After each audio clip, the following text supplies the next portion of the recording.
the child survives. And the goal of our Agenda 2040 for this one is that every child will have access to essential services that include clean water supply, good adequate sanitation, and nutrition, and that our social security systems in our states are strong enough. How much is it that we are putting into the social security? So much that that poor child who needs to have an operation done, and that operation has to be paid for, but they cannot afford. How much is it that we are putting in from the state that that child has that operation? For an example, it all comes from laws, isn't it? Because if we don't have any laws around that, and we're just speaking of policies which are developed by maybe a Ministry of Health, nobody would really take it seriously. Issues of accountability, issues of taking somebody to task, they will be very weak. So we need all that to be really interrogated to ensure that the children access the relevant basic services they need. Issues of nutrition, issues of water and sanitation, and also issues of safe water for drinking. Currently in the SADC region, we have been hard hit with cholera, isn't it? Cholera has been something which has been causing havoc. Of course, you know, if something goes on for a long time, we feel comfortable, it appears like everything is all right, but cholera is still on our hands in the SADC region, and we really have to work around it. One death of a child is too many, because that's the future. You and I were almost out, but they are supposed to be coming. So if they are the ones who are passing on first, and as we remain, for how long will we be standing and running around for the development of our states in the SADC countries? Aspiration 6 is on a quality education for every child. We don't need to leave anyone behind. Every child should be given an opportunity to go to school. And education is the strongest pillar for development. If somebody is educated, their scope of understanding their environment and issues within their environment is increased. Education increases confidence. Education makes somebody well-informed so that they make informed decisions. If somebody is not educated, they are not learned, they are poor in making decisions, they feel inferior, they end up having their rights being violated. So education forms a great pillar for development for Africa. And I'll just take this opportunity. Everything I'm throwing it on you, honorable members. We have early childhood development. When we look at early childhood development, it's not just about education, it's about the whole well-being of these little ones, the 3, 4, 5, 6-year-olds, from a health perspective, and also social protection and education. I'll pick one of the elements of early childhood development for early education. Every state which has got UNESCO within it, within the region, has ratified the Tashkent Declaration. And I think we are aware of it, isn't it, honorables? The Tashkent Declaration, which is pushing for a 10% of the state's budget to go towards early childhood development. So it is from you again, through your discussions, that you push for states to ensure that of the whole budget of education, which is given to the specific education ministry, there should be 10% which promotes early learning. That is the little ones who are supposed to be going to school, because according to research, it has been discovered that the earlier the child begins to go to school, it sharpens them, it promotes developments, their well-being, and all the like.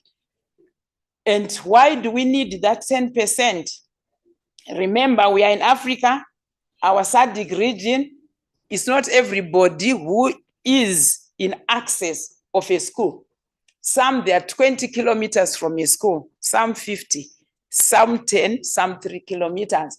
But for those who are 5 kilometers and above, for a 3-year-old, because I've just been looking through over the months, all SADC countries, if I'm wrong, you correct me later, their move is that the early childhood development ECD, as they go to school, it has to be at an already established public school. Where we already have a primary school, that's where we are having the ECD. A good move, there's no problem. But are we happy to see a 3-year-old or a 4-year-old or 5-year-old walk a 15-kilometer distance with those who are already 10, 11, 12 years? We need to critically look into it, because I know one country, I'll not mention it, which has actually put a law that all ECDs, their classes, they should be established where there is a primary school, regardless of where this toddler is coming from. So is access accessible? And what are we doing to the health of that poor 4-year-old or 3-year-old? Because walking long distances on their own has got its ill effects to you and me. I, for one, if I walk for more than 5 kilometers, you carry me on your backs, let alone a 3-year-old, a 4-year-old. Besides just getting tired, the health issues, because they are going to be waking up very early so that they get to that school in time. They are going to get home very late because they'll finish maybe at 1 p.m., but they are told they are still young. Their speed of walking is very slow. Besides that, as they are walking that distance from school to their homes, remember, I grew up in a rural area. You'll be 10 of you. As you are walking home, this one, they get to their home, the next one to their home, and there's always 1 or 2 who are the last ones. And along the way, issues. Remember, I said when we look at ECD, is social protection, is also health, is also education. As they are going to their home, there's great potential of them being abused physically or sexually. And of late, there are so many cases which are happening of children who are being raped on their way to school or from school. So we have to really critically analyze, because many a time when we come up with laws, we tend to focus on one thing. Yes, early childhood, they have to go to school. But I'm encouraging us to critically analyze, yes, as they go to school, what are the negatives around it and how can we further protect the children? Basically, that's about the quality of education for every child, and that we should not leave any child behind, regardless of their status. And maybe also one thing which is coming into mind right now, we have noticed as a committee, we are SADC here, all of us, isn't it? Right, we have traveled to Tanzania, we have traveled to Malawi, we have traveled to Mozambique, looking at issues of violations of children's rights for children who have got albinism. Honorable members, please allow me to say, please, children with albinism in these countries, their lives are at stake. They cannot access education because the moment they are seen walking with few children or with no adult, they are taken away, they are abducted, they are killed for ritual purposes, of all things, for ritual purposes. And in one of those countries where we went to, a few of these children who have got albinism, they are housed in an institution. And within that institution, they are escorted to school, they are brought back. Wherever they go, they are being escorted. Because once they go back, for some reason, many of these children who have got albinism, they are in the rural areas. Once they go back to their homes, you know how most of these houses are, they are very weak, isn't it? So one time, one parent, a father, sold his child for $10 US. to people who wanted to do rituals. So they'll just break the doors, forcefully take the children. So those who are lucky, the children are being taken by this organization. But it cannot take more than 100 children. But is it a life?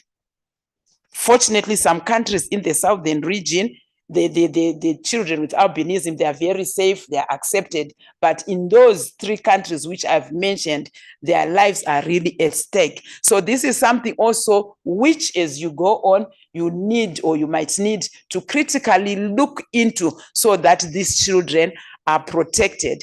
And when we are saying they are protected, not being protected in institutions, globally, including Africa, we are talking of deinstitutionalization, because institutionalization of children has been discovered that is very, very traumatic for those children. That's number one. Secondly, most of these children in Africa who are in children's homes, they've got relatives. Where is our culture going to? Because we believe in kinship, isn't it? That's what we believe in. There is an aunt, there is a grandmother, there is a brother-in-law. Those people, they can take care of the children.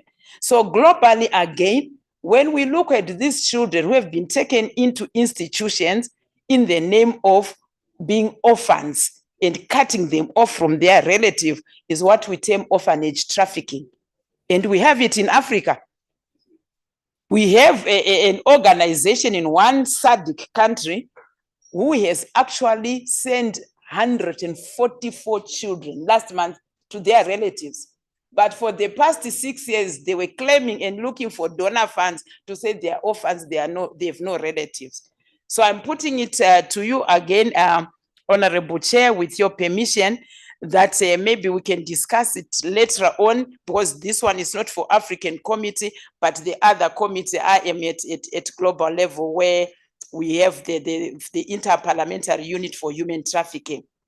We can discuss that further, so that we can have researches done in the SADC region to confirm whether we have orphanage trafficking, and if we have it, what laws are we going to come up with as the SADC Parliamentary Forum to ensure that we do not have children who are being trafficked into orphanages, yet they have got relatives. And also, just around that, in case I'll forget, this interparliamentary unit, which is global, is open to any parliament, whether parliamentarians from a specific country or from SADC Parliament. So through your chairperson, I also discuss with you and share with you the details. If you want to join, you don't pay any fees, but it is very, very important. I encourage you, because currently it's European countries, and there's only one member of parliament from Tanzania who is a member there. So whatever is being discussed, laws which come up from the UN or globally, does not have our African context. So I would really encourage for that. Sorry, Madam Chair, I tend also to bring in other factors if I get the opportunity. Right, then the number 7, aspiration 7, every child is protected against violence, exploitation, neglect, and abuse. All what we are talking about here is that by 2040, we should have child-friendly environments or child-friendly spaces. Starting right from the home, it should be child-friendly. When we talk of child-friendly in the home, according to our ability, according to what we can afford, we ensure that the child has got shelter, has got food, goes to school, is protected, is not abused physically, emotionally, or sexually. And for your information, honorable members, issues of incest, they are on the increase. I would not really call it incest, because incest, it appears like it's adults, blood relatives who are adults, but incest in the form of a close relative raping a child. I was looking at some statistics of a certain country, I will not mention it. For every 20 people who report to the health institution who would have been raped, out of that 20, 17 are children, those who are below 18. And of that 17, believe you me, over 75% have been raped by a close relative, somebody who is a close relative, a blood relative, whether they've come from wherever or they are living with them. And it's a cause of concern. Are we going to be hiding behind cultural norms and values? Are we going to preserve our cultural norms and values inclusive of that which causes negative impacts? So when we come up with our laws, the model laws on ending child marriage, model laws on ending drug abuse, let's also critically look into the cultural aspects which actually causes these things to happen, and we put laws around that. And also child-friendly spaces in schools, right? The issue of corporal punishment, I know it's a bit sensitive. Once we ratify, especially the United Nations Convention on the Rights of the Child, which I know all SADC countries have ratified, it speaks of abolition of corporal punishment in the home, in schools, in prisons, everywhere. I'll speak in my individual capacity.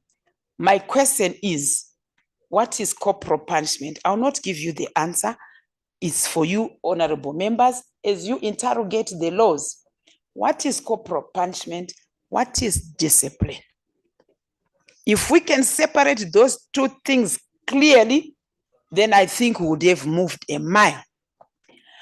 From our cultural context, what is it that which is positive to assist the children to grow up as individuals who are not dependent on anyone, who have got good behavior, good morals, who are focused. And get me correct, I'm not saying that children should be beaten, because you might not beat your child, but you're always calling them names. It's equally the same. So from our cultural context, let's pick that which is positive and let's come up with laws in simple. That is what I'm trying to say. But if we just talk of end corporal punishment, and we're not talking of children's responsibilities, Article 31 of the African Children's Charter, I strongly believe, and the committee strongly believes, we are doing more harm than good. For an example, we say one of the articles in either the UNCRC or the African Charter is the right to play, the right to leisure for our children. If we don't really define what we mean by right to play and right to leisure to our children, I, for one, leisure, hey, is going for a party, drinking with my friends, boozing, you name it all. It's my right. Are we really articulating it as it states to our children? And are we marrying a responsibility to each right? We are not. We are not. SADC, we are not. I'm just streamlining because this is SADC. We are not. I've looked through, I've looked around. Get me very correct. The level at which we are, we still need our partners, we need support.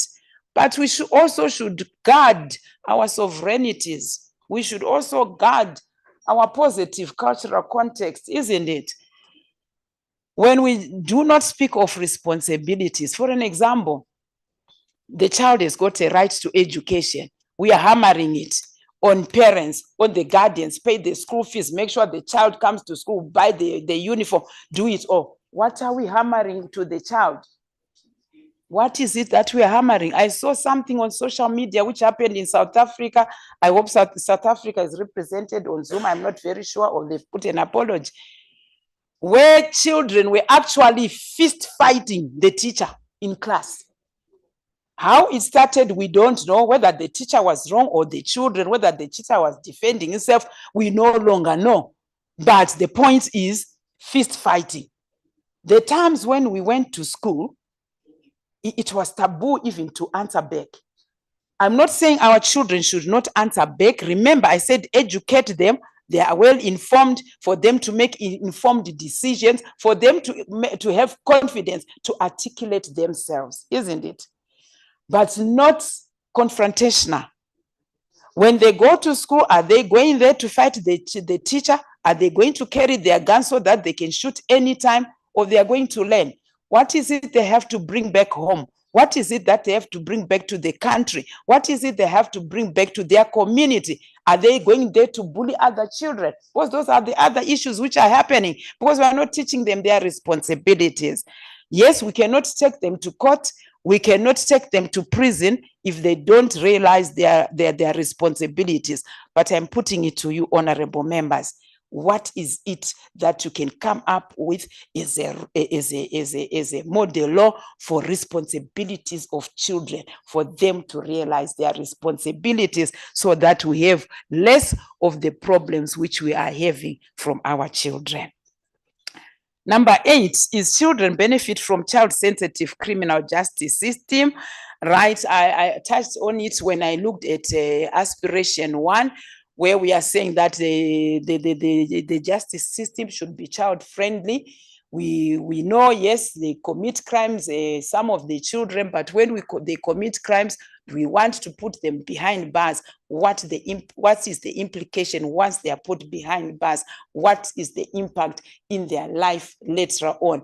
What is it that we can do as countries through our legislators to ensure that we protect these children from being labeled criminals? What is it that we do?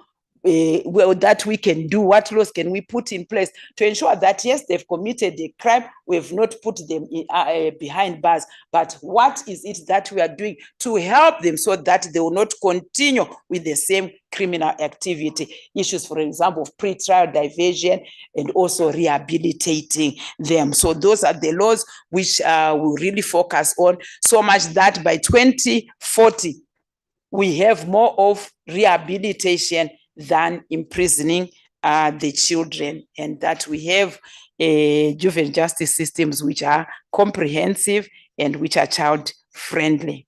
And it also goes hand in hand with responsibilities of a child. And we strongly believe that once we really speak of responsibilities of children, and we have a law somehow, somewhere along that side, all these issues of having children being taken to court will be minimal. The 9th one, last but not least, every child is free from the impact of armed conflicts and other disasters on emergency situations. Yes, we envision that by 2040, we should not be having any wars. I cannot say we should not have child soldiers, because if I say by 2040 we should not have child soldiers, or what I'm saying, wars should continue, but no child soldiers. So the aim is that we do not have wars in our SADC country. Currently in Mozambique, Cabo Delgado, they're still having war and having child soldiers. What laws can we put in place? How can we assist so much that our children are not recruited to be soldiers? That's number 1. And how best can we do it so that we do not have wars erupting? Because once we have wars, there's displacement, schools are closed, access to health services is very difficult, and also this has got a negative impact on the children. Aspiration number 10 is the last aspiration we have, is that of African children's views the matter. Or what we are saying, that we should promote child participation in decision making.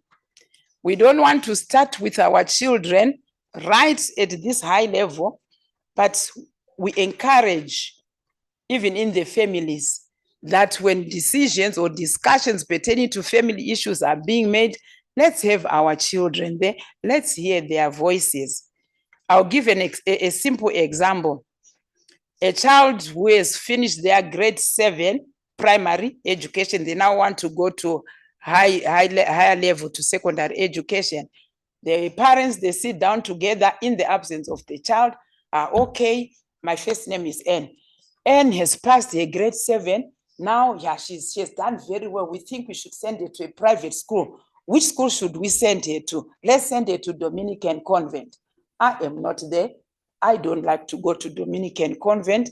I like to go to Peter House. It's just an example. So we encourage that children should be brought in onto the table, hear their views. As we go up further also, even in the parliaments. We've got child parliaments, isn't it, in our states? Do we have a SADC child parliament? I don't know. I'm being optimistic. Where we also hear their voice, we work hand in hand with them. When we are back in our states, in our countries where we have child parliamentarians, how are we working with them?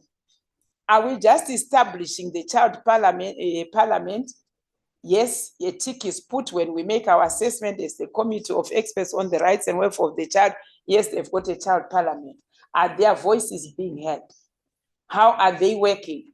Are they being aligned to the specific constituent member of parliament, so that when they are in that constituency, they are looking together into the issues of the constituency? Of course, the child's perspective is around the children with that constituency. Is that what we are doing? Or is just tokenism? We have got that institution of children established, but we don't listen to their voices. I would like to give one very good example. Remember, I said that I'm a special rapporteur for South Sudan. I went to South Sudan. I was quite impressed. They've got a child parliament there. The child parliamentarians, they pushed and they advocated for free and compulsory education. And it happened. It came from the children, and the government listened. Right now, there's no fees which is being paid by any child who is going to primary. And it happened about 3 years ago. So these are the things which you are talking about. Let's hear their voices. They know it, they feel it, they are in it. We cannot think for them when they are there. So let's give them opportunities. So in closing, Agenda 2040 is significant for children's rights in Africa through its comprehensive and ambitious goals of creating an Africa fit for children by 2040. It addresses various issues affecting children, as I've tried to highlight, from legal and social protection to health, education, and participation in society, and provides strategic framework for African nations to enhance their legal frameworks, policies, and practices to ensure the protection and promotion of children's rights. Finally, it emphasizes the importance of accountability and monitoring mechanisms to track progress, identify challenges, and ensure that commitments are met. At this juncture, can I open for questions or discussion? I know I've been talking a lot, but the next sessions I will not talk, it will be you. I'm preparing you. Thank you, Madam Chair. If there are any questions, I'm here.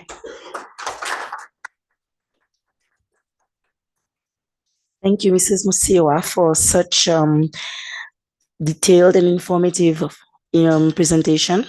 As she has just mentioned, we shall now open the floor for debate from members. So kindly raise your hands.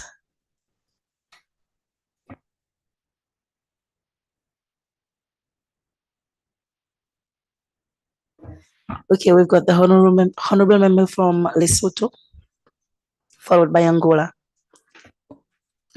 Thank you very much for such a detailed breakdown of the AU Agenda 2040 for children, and such an informative presentation from yourself around issues to do with welfare of children. I've been noting a number of things that you've been talking about, and some of which you did clearly, acknowledge that they are very critical issues, yet very sensitive as well, that need to be approached with equal level of importance when we do legislations, for example, in parliaments. I have a couple of things really that I would really want to raise as well, but also to put on the floor for members to really to speak about. When you were talking about the rise of children, and then right to survival specifically, and you mentioned that we are not necessarily talking about children who are already alive. We are talking about a child from different stages of child development, including before birth. And then I know we also speak a lot about rights for women to abortion. Then I look at these two things. and I'm starting to think, how are we going to work to make sure that we do not fall into a situation of contradiction between these two? There is a woman who has a right to abortion, to determine that I want to keep this baby, I don't want to keep this baby. Then there is this child that we want to protect as well. We say they have right to survival. Which of the two rights is going to end up nullifying the other? You know, these are things really that we need to think about, to say, how are we going to avoid a situation where one's right is going to be violated over the other person's right? Because these are two people who are now integrated, living in the same body, and we need to be fair to both of them as much as we can. So it is not an easy thing. I was just putting it out there to say, honestly, when we talk about making laws and legislations in country to treat these matters, we really need to think beyond. You know, we want the child to survive, but this child is housed in somebody's body who otherwise may not want this child at this moment. You know, so how do you go about that? That's one point that I noted from your presentation. The second one really was on the issue of cultural aspects that could perpetuate violence towards children or against children. And I will pair it up with the part where you really stressed an issue around corporal punishment versus discipline. You talked about rights versus responsibility. And I really like the part where you said, we really need to define what is corporal punishment versus discipline. We cannot afford to run in a situation where we simply are legislating, or we are simply putting it as law that you should stop corporal punishment. But we do remember that this is how we model our children. But to what extent? What then is now going to be beyond discipline? What is now going to be considered as a harmful approach of discipline to a child? Do we just leave them? Do we just say, okay, let's just no longer practice this? What kind of children are we going to raise? Because we know as adults today how that shaped us, how the discipline from our families, verbal discipline, either physical, not to say we are acknowledging or advocating that children should be beaten. We are saying, let's define how far should we go with that approach of an African parent who hopes to raise their kids as the most ethical, the most disciplined child. You know, we should be able to throw our extent of how much this should be practiced and what it may mean if we abandon much of how we raise our children as African parents. That is the part really that I wanted to talk about. And also now talking about rights versus responsibilities. We really need to make sure that we make this clear to our children that, yes, you have rights. Parents and governments are going to do everything to make sure you access your rights.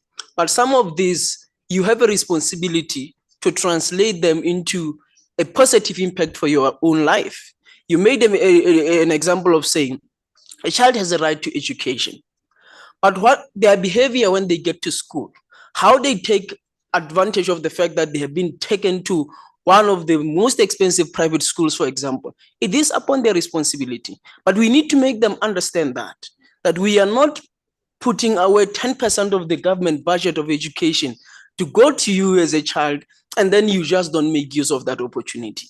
So we really need to balance these two to say, children are taking part of their responsibility as we are working hard to make sure that their rights as children are being achieved. So that's that. And then my last point really is on issue of child crime, imprisonment versus rehabilitation. We do know that some children end up finding themselves in situations where they have broken laws. But really, we are saying we do not want to subject our children to imprisonment, because we have an understanding that they may commit these kind of crimes, not even yet understanding what they are doing, what happened, how it came to be, but we want to give them a second chance. There is this thing, I don't know if it's happening in other countries. In Lesotho, we have this thing, I'll try to say in the language I know, that is called bonomoro, manomoro. These kids who call themselves with certain numbers. I don't know if it's happening in other countries. And then a certain number is for those who kill, a certain number is for those who do what. I don't know if any country has that. We have that as one of the prevalent issues among children in Lesotho. And this actually, they inherited from some of the rehabilitation institutions that have been put together for children who have committed crimes. They go there.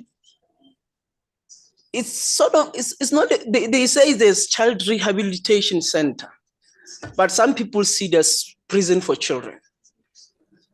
And they will call it prison for children because the programs run at that facility do not prepare these children to become different. You're just taken from home. You can't go to adult prison, so you go to this place, they call it rehabilitation. But really there is little or lack of actual rehabilitation that takes place. There are no clear programs put in place to say, how do we help these children to live here as better people? So they end up forming those small gangs in those rehabilitation centers that then turn into more professional criminals when they exit the facilities.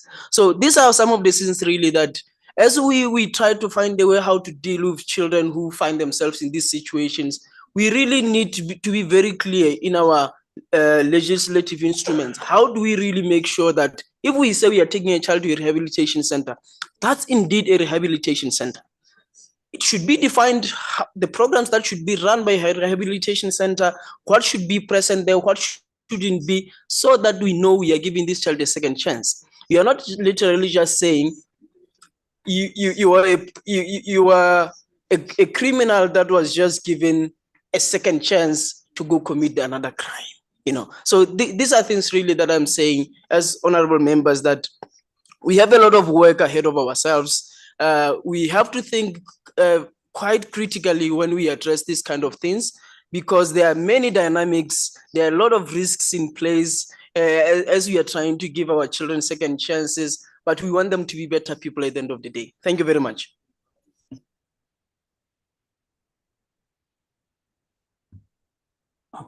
Okay. Thank you very much, honorable member from Lesotho. Lesotho is our house, it's our country.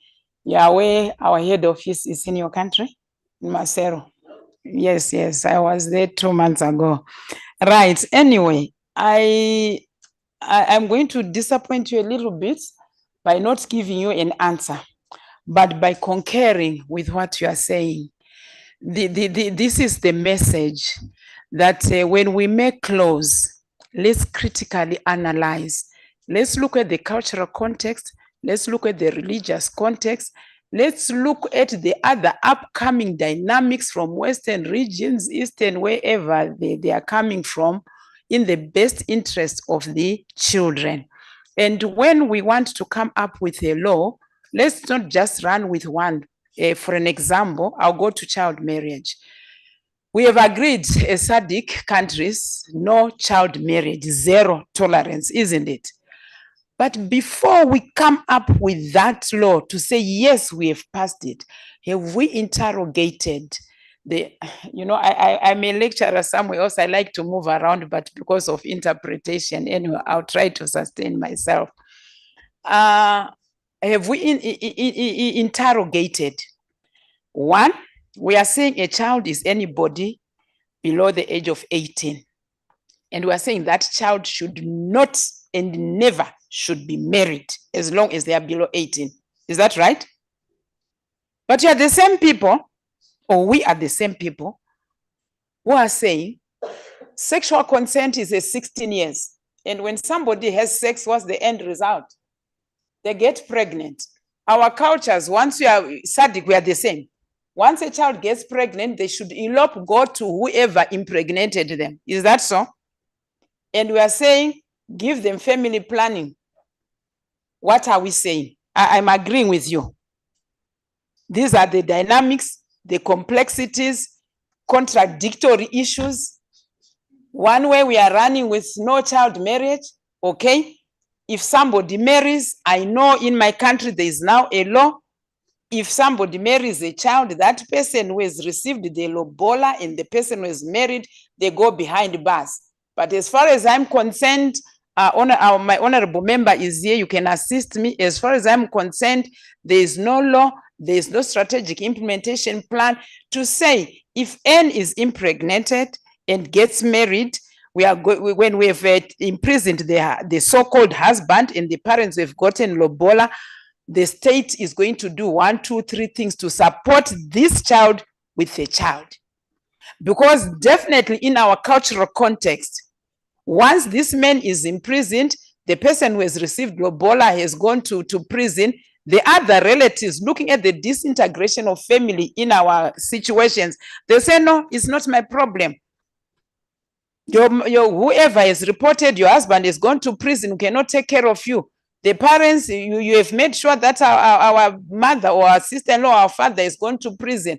We cannot take care of you. What is going to happen to that poor girl we had put into marriage? We have not looked at that again. At the same time, indirectly, we are encouraging premarital sexual intercourse, age of 16, 17, their children. We are encouraging, hear me correctly, I'm not saying it's wrong, there are different schools of thought, but I'm putting it on the table for debate when you get into your right for us. We are encouraging family planning. Let them have family planning, youth-friendly corners where the guardian is not there, the parent is not there, so that they get their family planning tablets. But as far as I know, I'm a medical person by profession, I'm a nurse by profession. Every drug has got its own side effects. For how long is that girl going to be on family planning? What are the side effects? Okay, if you don't go on family planning, or if it fails, you go and abort. And it goes to the question again, survival begins in utero. What are we saying? That's why I said I don't have an answer, but these are the things we have to critically analyze before we just push on laws. For me, child marriage, ending child marriage, as long as we have no solution for the girl child, especially when they've been impregnated or they've got children, once you apprehend the husband, so-called husband, and the people who have received lobola, and we don't have in place for further protecting this innocent child, we are going nowhere. So as parliamentarians, these are the questions you ask yourselves in relation to children's laws. Before we pass any law, let's further interrogate. You've explained it very well. Ending corporal punishment, beating children for me is not the solution. But also shouting at children, calling them names is not a solution. But where do we draw the line for discipline? Is just talking to the children nicely as it is said, is it the solution? If that's the solution, how are we going to ensure that everybody is aware of it and they know that someone is behind my neck if I break it? So I agree with you, and I'm quite happy you've really analyzed it very well, that when you're coming up with laws, you really have to interrogate and find areas of contradiction. And if there are any, how best are we going to do it? Because you also find that as a committee, I did not mention it when I started, we receive periodic reports from states. They are reporting on the progress they have made on implementation of the charter around, or what I will say, the legislation, health, you name it, or looking at different indicators. I'll also touch on it when we look at monitoring. You find that when they report, at times they ask us questions. One time I remember very well, an honorable minister of some country asked the committee to say, this is why I brought it here. You tell us that we end corporal punishment. Can you define corporal punishment and differentiate it from discipline, and tell us how we should discipline our children? He was justified. That state was justified because they didn't understand. Because according to that state, corporal punishment is that kind of strips hitting when somebody is put in jail, in prison, according to that state. So all these things we should definitely interrogate. And I'm happy you've highlighted that. And I hope honorable members are understanding where we are coming from as African Committee of Experts on the Rights and Welfare of the Child. You are the legislators. It is on your plate. It is you who, at the end of the day, if it goes wrong in terms of law, we blame you. And it is you who actually assist towards the realization of children's rights. It's not just saying right to education, right to education. What about that education? I gave an example of children walking 20, 15 kilometers, 3-year-old, 4-year-old, and we forget the other vulnerabilities as they go to school. I thank you. Was there somebody else? Before I allow Angola to make her intervention, honorable members, kindly be brief on your deliberation. Due to time constraints, only Angola will be allowed to intervene on this presentation. So for the next presentations to come, kindly be brief on your deliberations to allow other members the possibility, the chance to also deliberate. Thank you. The floor is yours, Angola. Muito obrigada, senhora Presidente, senhora Secretária-Geral do Fórum Parlamentar da SADC, honoráveis deputados, nossa digna preletora, minhas senhoras e meus senhores. Eu não queria concretamente fazer uma pergunta, mas eu queria saudar a forma pedagógica como a nossa preletora apresentou este tema e permitam-me saudar desde já a realização desta sessão que eu considero vital, oportuna para o fortalecimento e o engajamento dos parlamentares em matéria de legislação e políticas focadas na criança. Tanto queria saudar desde já o Fórum por nos proporcionar este engajamento, porque eu considero que legislar sobre a proteção das crianças é garantir o desenvolvimento e a saúde do nosso continente. É investir na humanidade e na continuação do nosso legado, na medida em que as crianças são, sem dúvida, o futuro do nosso continente. A África, pelas suas condições socioeconômicas, já coloca, como disse muito bem a nossa preletora, as crianças num ambiente de vulnerabilidade. Muitas delas estão expostas ao bullying, abusos e à exploração. O que é que nós temos que fazer? Obviamente, formular políticas que tenham eficácia para proteger as crianças e, efetivamente, termos iniciativas legislativas no sentido de continuarmos a proteger as crianças. E como é que nós devemos fortalecer esta legislação? Obviamente que a nossa preletora chama-nos aqui a atenção sobre alguns aspectos que, de facto, ela relatou com realismo e que acontecem no nosso continente, e que nós devemos focar-nos nessas questões e avançar, de facto, para legislação no sentido de nós protegermos as crianças. E eu gostaria de enquadrar essa proteção das crianças, enquadrando nos direitos humanos fundamentais e que devem ter garantias constitucionais.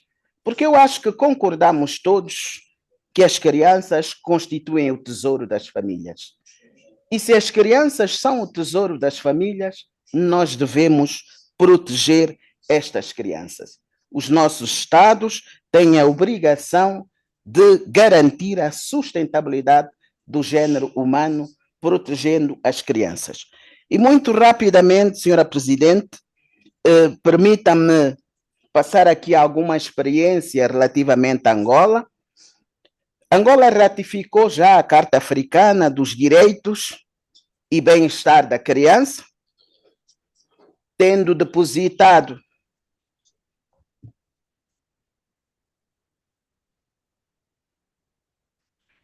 tendo depositado os instrumentos de ratificação, enquanto Estado-membro da União Africana, do Fórum da Comunidade de Desenvolvimento dos Países da África, da SADC, e também da Organização das Nações Unidas, nós ratificamos um conjunto de instrumentos jurídicos no sentido de protegermos a criança. No atual contexto, Angola ratificou cerca de 20 instrumentos jurídicos legais para proteger as crianças e os parlamentares angolanos continuam empenhados em aprofundar as matérias inerentes à proteção e à promoção dos direitos das crianças. Eu penso que, enquanto parlamentares, nós devemos legislar para que a família continue a ser o núcleo fundamental da sociedade, que possa moldar o cidadão de amanhã íntegro e responsável, com valores morais, éticos, cívicos e também patrióticos. Portanto, cabe aos parlamentares ter iniciativas legislativas que contribuam para as crianças tenham um crescimento saudável. E eu gostaria de aproveitar esta oportunidade para mais uma vez felicitar a nossa preletora por ter apresentado com realismo, de facto, os fenómenos que vivemos nos nossos países. Em Angola, por exemplo, a maioridade são os 18 anos. Não é permitida a nenhuma criança casar-se, porque a maioridade são os 18 anos. Mas em algumas comunidades, são os próprios pais, às vezes, que fazem com que as crianças assumam estes casamentos. Portanto, é isso que nós, os parlamentares, devemos estar atentos, educar as comunidades, criar as leis, no sentido de impedirmos que sejam violados os direitos das crianças. E muito obrigado por contribuir para que nós, os parlamentares, possamos estar mais focados e mais empenhados a defender os direitos das crianças. Muito obrigado.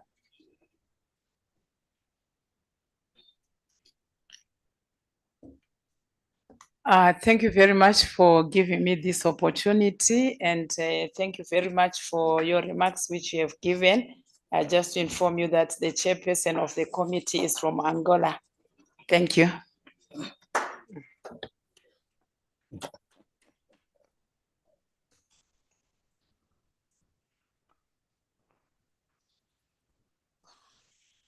Honorable members, this marks the end of the first sessions. Of this session, we will now proceed for tea break. During tea break, there will be a group photo, which will be coordinated by Dr. Magadsa, which is the SADC PF Media Officer. He has won 10 media awards.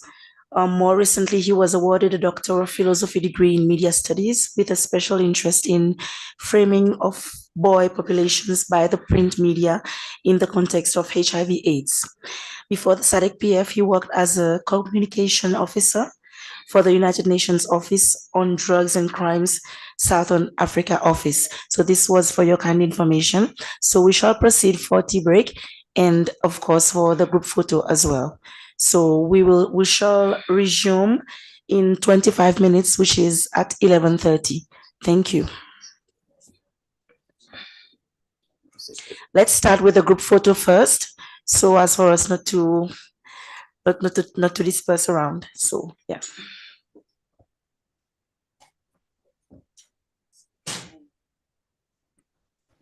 Thank you very much. Through the chair, we're going to do a group photograph at the front of the hotel where we normally get shuttles that go to the airport. My colleague has gone ahead to put a few chairs for the chairperson, the Secretary General, and a few people. So we'll move there, do our photograph, and then come back for tea and resume. Thank you very much.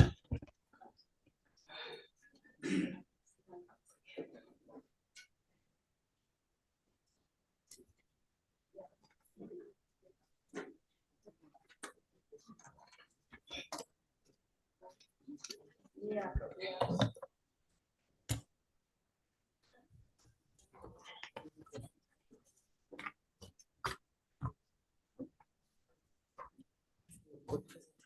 Thank you.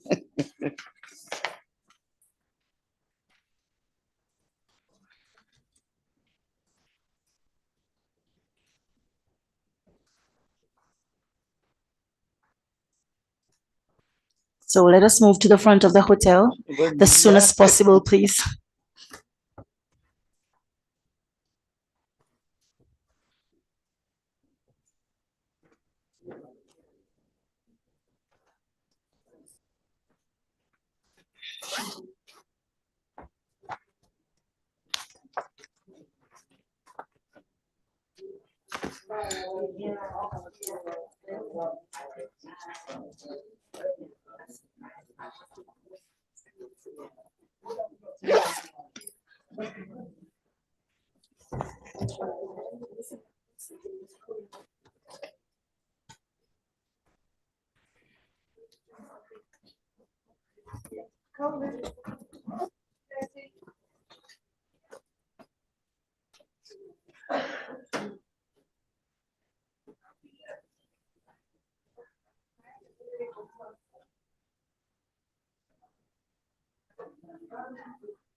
Welcome back, everyone. A slight mistake from my part this morning. I forgot to introduce myself. I am Honorable Kelly Saminade from the Seychelles, and I am representing the late Honorable Bistoke, who left us late last year on the 22nd of December. So I am replacing her as the chairperson of the committee. So for those who do not know me, so I am Honorable Saminade from the Seychelles. Before we reconvene for the second presentation, I would like to ask if there are any other members who would like to deliberate on the first presentation, but please, I would allow you to do so, but please keep it short and brief so as for us to be able to move to the next one promptly. So anyone who would like to intervene, I know I saw Zimbabwe had raised their hands. I don't know who else had raised their hands, Eswatini as well. So, and Lesotho as well would like to say something else. So please keep it short and brief so as for us to be able to move. Thank you. Thank you, Madam Chair. Thank you, Honorable. I think it has been taken care of, but maybe I just want to raise the issue of on the rights of children, the issue of furniture. I understand in the whole Africa, we still have some of the children who are also still learning under the tree. It also violates some of the rights. So I strongly feel that we must also think deeper on the issue of furniture, so that when they go to school, they are also well catered, especially during the rains and also with the issue of climate change, the issue of cyclones and everything. So I think we must take note of that. I thank you. Thank you, Honorable Member from Zimbabwe. We now move to Eswatini.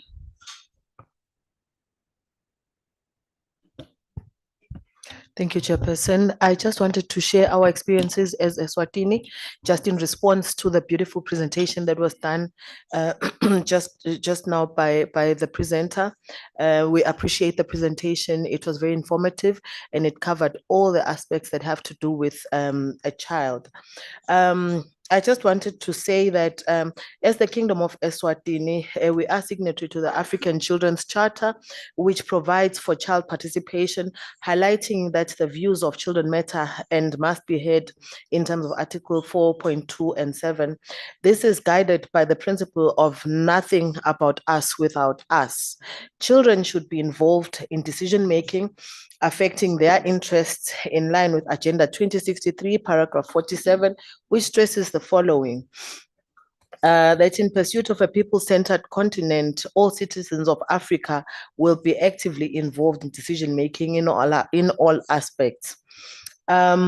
Eswatini Parliament, through its various portfolio sessional committees and through the execution of its core mandate, legislation oversight and representation, has taken measures to engage and consult children and have made child participation more accountable. However, greater efforts are still required to ensure that children's views are meaningfully channeled and taken into account by 2040. This we do through child participation based on the principles of representation, inclusion, and accountability, and it is cultivated at all levels. Children participate meaningfully in lawmaking and policy adoption in matters affecting their needs and are involved in the oversight of their implementation. Dedicated processes for children's participation are in place, such as permanent and dedicated forum in the form of youth parliament sessions, or ad hoc forums in the form of school clubs aimed at bringing forward the voices of children in these processes. At school level, child participation and leadership are cultivated by involving children in school management, for example, in advisory, student learner councils, job shadowing activities, etc. Legal protection is in place, affirming children's rights to assemble, organize, and access information and to express themselves freely. Children have the right to be consulted and heard in proceedings involving or affecting them. I thank you, Chairperson. Thank you, Honorable Member from Eswatini. Before we move to Lesotho, there is the Honorable Member from Zambia who is following us online, who is with us with the meeting, and she would like to formally introduce herself to the committee. Thank you.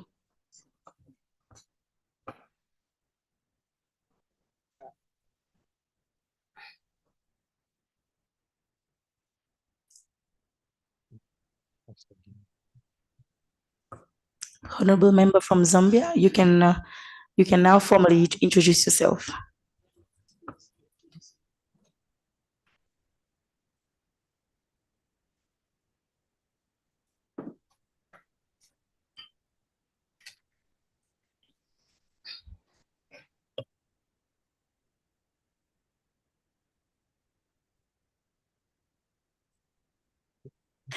Okay, in the meantime, can Honorable Member from Lesotho?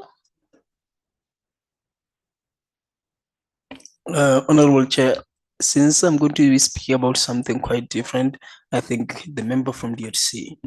Okay, we'll move to RDC.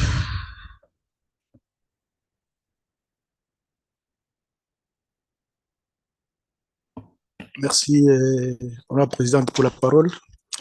Je voudrais d'abord remercier Madame qui a présenté l'exposé tout à l'heure.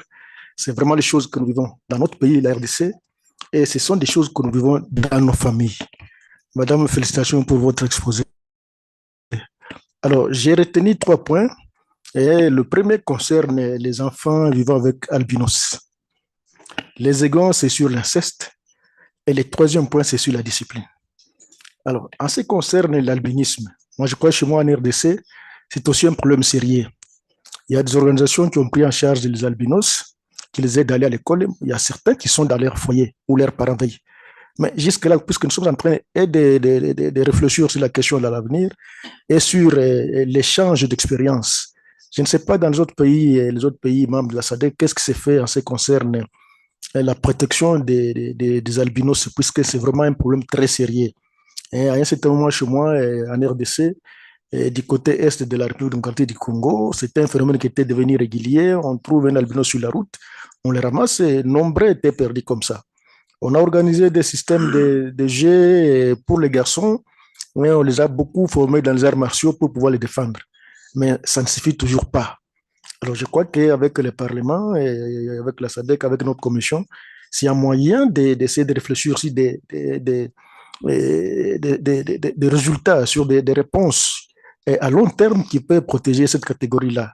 Quand ils arrivent au monde, ce n'est pas les parents qui acceptent, mais c'est un phénomène qui se développe. Alors, en passant sur le deuxième point, sur l'inceste, en tout cas, l'inceste, c'est un phénomène qui prend de l'ampleur. Ça prend de l'ampleur puisque aujourd'hui, on n'a pas une thérapie sûre.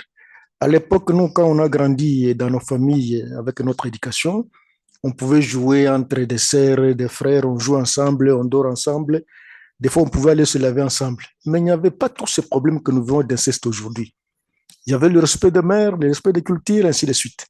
Mais aujourd'hui, avec la combinaison de tout ce que nous vivons, ça crée un peu de complications. Je ne sais pas quelle est l'expérience dans d'autres pays, puisque chez moi, en RDC, ce sont des choses qui sont régulières. Il y a des fois, on tombe dessus, dans les familles, vous trouvez, on vous dit non, avec les Français, puisque bon, la langue française a trop de complications, il y a trop de réalités. Vous trouvez les enfants, ils ont un même père, des mères différentes. Et là, l'autre appelle son frère comme étant son demi-frère. Il vous présente, non, c'est mon demi-frère, puisque nous n'avons pas la même maman, nous n'avons pas le même papa. C'est mon demi-frère. Alors que nous, lorsqu'on a grandi, on ne savait pas qui était demi-frère, qui était frère. Tous étaient des frères et enfants d'un seul parent. Mais avec cette distinction-là, quelqu'un vous dit c'est mon demi-frère, oh, bon, c'est ma tante de premier degré, de troisième degré, et c'est mon cousin de premier neveu, tout ça, ça ne fait que créer cette situation-là qui commence à boucher les oreilles. On a pris à contribution dans mon pays, là, la RDC, avec les églises, pour pouvoir sensibiliser sur la question de l'inceste, mais ce n'est pas toujours la solution. Les soirs, ils vous disent, bon, ils sont allés dans une fête, ils peuvent sortir de la maison ensemble, cousins et cousines, ils vont dans une fête, mais au retour, vous avez des situations très compliquées. Tout ça, on ne sait pas comment y arriver. C'est la question que je voulais vraiment que l'experte puisse quand même, en réfléchissant, proposer une loi qui peut intégrer toutes ces choses-là pour que la situation soit commune dans les pays membres de la SADC. Alors, le troisième point, c'est celui qui a beaucoup plus retenu mon attention, parce que la présentatrice a évoqué comme la question et la vidéo qui est en vogue où les élèves sont en train de tabasser leurs enseignants. Bon, là, c'est une question très complexe sur la discipline à l'école. Qu'est-ce qu'on va faire? Au jour d'aujourd'hui, dans beaucoup de familles, je n'ai pas peur d'être contredit, dans beaucoup de familles, ce sont les femmes maintenant qui éduquent les enfants. Les papas, lui, tel que je suis là, je vais travailler, je rentre vers 17h ou 18h30 dans mon pays avec le phénomène d'embouteillage. Je rentre, je suis parti de la maison à 6h30, 7h, je rentre vers 20h. C'est madame qui s'occupe des enfants. Alors, nombre de familles comme ça, s'il arrive que les maris et la femme travaillent, les enfants sont abandonnés. Ils restent à la maison, ils s'éduquent entre eux-mêmes. Maintenant, l'éducation que nous parlons aujourd'hui est en train de prendre l'ampleur. Vous avez l'éducation de la maison, où les parents sont en train de dire les enfants comment les éduquer, comment les apprendre à vivre. Vous avez l'éducation de l'école. Quand l'enfant va à l'école, vous n'êtes pas avec l'enfant. Ce qu'il va apprendre auprès de ses collègues, auprès de son enseignant, auprès de ses amis, sur la route, dans les bus. C'est aussi notre éducation qui vient influencer celle de la maison. Et vous avez l'éducation des réseaux sociaux. Vous êtes séparés du salon avec les enfants, vous êtes en chambre, et lui est dans sa chambre, avec son téléphone, avec sa connexion 24/24. Il est en train de sillonner sur les réseaux sociaux. Qu'est-ce qu'il cherche, vous ne savez pas. Mais là aussi, il acquiert une autre éducation qui est contraire à celle des parents. Maintenant, la combinaison de ces contextes-là, culture occidentale qu'il est en train d'apprendre dans les réseaux sociaux, culture africaine qu'il a dans sa tête comme parents, ce qu'ils doivent donner. Alors, quand ça crée cette combinaison dans les cerveaux, aujourd'hui, nous, parents, bon, nous ne savons pas, même s'il y a des tests que nous pouvons élaborer, ça complique un peu. Moi, je crois que ce sont des questions que nous devons réfléchir, puisqu'on parle de la discipline. D'accord. Nous, quand on a grandi, il y a des foyers où les parents, les papas, je donne mon exemple, j'ai difficile même à taper mon enfant. Ce n'est pas les yeux que je regarde là, il se rend compte que non, papa ne veut pas ça. Il y a des foyers où on tape. Il y a des foyers où maman gronde. Il y a des foyers où maman est incapable de gronder, même de faire une remarque. Surtout avec les filles, quand elle est déjà en 5e des humanités, 4e, elle a déjà 16 ans, 15 ans. Et là, un autre raisonnement qui n'est pas celui de sa mère. Alors, toutes ces choses-là nous amènent à un phénomène qui, du fait, reste complexe. Je ne sais pas, madame l'experte, dans cette question-là, dans cette petite réflexion, je ne sais pas qu'est-ce qu'elle peut proposer, parce qu'à un certain moment, ça nous rend complexe. Vous avez l'intention de sanctionner l'enfant. Quel type de sanction? Tu ne manges pas aujourd'hui. OK. L'enfant se retrouve quand il va avec ses collègues à l'école, qui ont chacun un prix d'argent, ils vont manger dans un restaurant. Il rentre, votre sanction n'a pas d'impact. Bon, OK, je ne te donne pas l'argent pour les unités. Donc, l'enfant, il dit, bon, papa m'a sanctionné, n'a pas donné l'argent pour les unités. Quand il va dans une fête avec ses collègues, il y a une de ses collègues qui donne, je te donne autant de mégabytes pour que tu puisses être sur l'Internet. Donc, la sanction n'a plus d'impact. Vous voulez ravi le téléphone à l'enfant pour éviter tout ce qu'il y a là-bas. Vous avez ravi le téléphone, mais elle est devant l'écran. Elle connaît entrer dans telle chaîne où elle peut suivre telle information, telle activité, telle ceci. Nous, parents, on est incapables à un certain moment d'être à la télévision pendant 2 heures du temps, mais les enfants le font. Ils sont devant la télé, vous avez là-bas Excusez-moi de vous présenter une histoire là qui m'était arrivée chez moi à la maison. Je suis assis au salon comme ça, on a terminé de manger avec madame. Et les enfants, bon, notre dernière fille qui est en 2e de primaire, elle me surprend. Ses frères assis, tout ça. Elle dit, papa, aujourd'hui, j'ai vu comment les éléphants mettent au monde. J'ai vu le mâle qui est monté sur la femelle.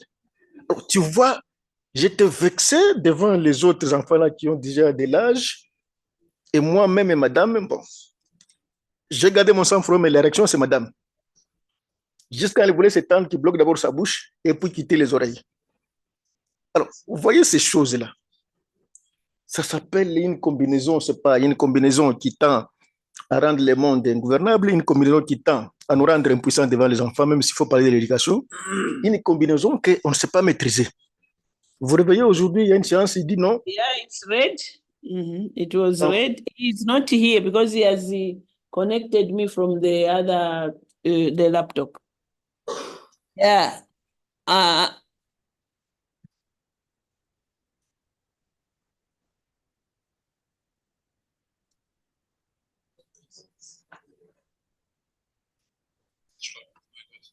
Ok, merci. Alors, je continue. Alors, vous voyez comme ça, l'enfant, lui, dans sa chambre, ils sont en train de voir des films de karaté, les films de ceci, toutes ces choses-là sont diffusées, surtout quand vous êtes avec Canal+.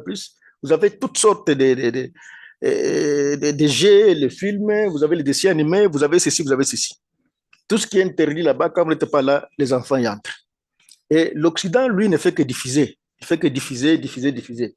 Nous aussi, avec notre culture africaine, on dit, bon, on regarde, mais quand l'enfant regarde les boxeurs, quand l'enfant regarde les karatékas, quand l'enfant regarde les catcheurs, mais devant son collègue ou devant son enseignant, il va expérimenter. Et en expérimentant, ce sont les conséquences que nous vivons. Voilà pour madame, je ne vais pas être trop long. C'est vraiment un sujet qui est très complexe et qui est très bon. Et je pensais qu'on pouvait nous donner suffisamment de temps pour essayer de faire un petit débat sur les différents aspects. Et désolé que je me soumets à l'instruction de la présidente pour le temps. Merci, je m'arrête là.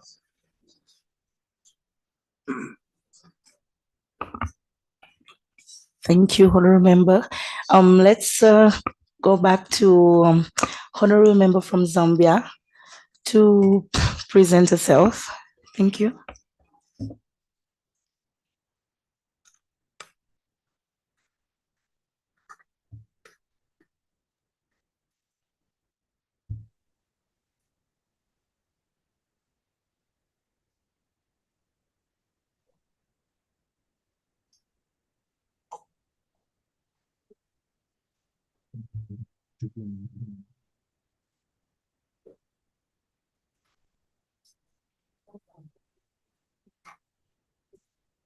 Honorable Julian, the floor is yours.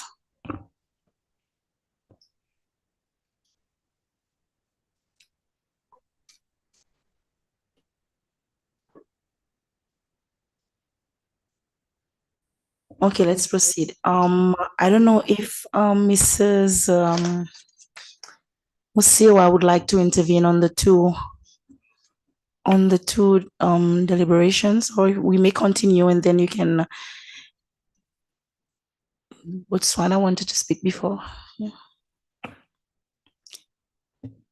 Okay, Madam Chair, no, not really also in view of our time, but just to say thank you to the propositions which were made by the three honorable members.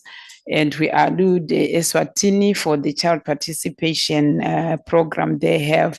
But just to highlight to the honorable member from DRC, you have asked if there are any other countries where your country could collaborate with, especially in the southern region pertaining to albinism. I've mentioned Malawi, it's a very big problem. Mozambique it is, Tanzania it is. But I also believe strongly that a SADC could benefit more if you look into issues of children with albinism as a consortium, so that you also learn the good practices from the countries where those children with albinism are free, they don't have their lives at stake. And the issue of incest, yes, it's a growing phenomenon. And I've picked something here which I also propose in our next ordinary session, which is coming in October. We already received disaggregated data from state parties on issues of sexual violence. But I think it is very critical now that that disaggregation should actually bring out the type of perpetrator so that we have evidence-based interventions. If it comes out that it is really a very big problem, or it's a problem, not very big, a problem in Africa, whether SADC or the whole of Africa, putting our heads together with the different parliamentary portfolio forums, we try to come up with interventions either from a legislative point of view, policy, or strategic implementation plans. But I've taken note of that, and I think it's very, very critical. And then for social media, I think I've also alluded to that how are we going to install our positive values and morals to our children? We have lost them, we've lost the grip.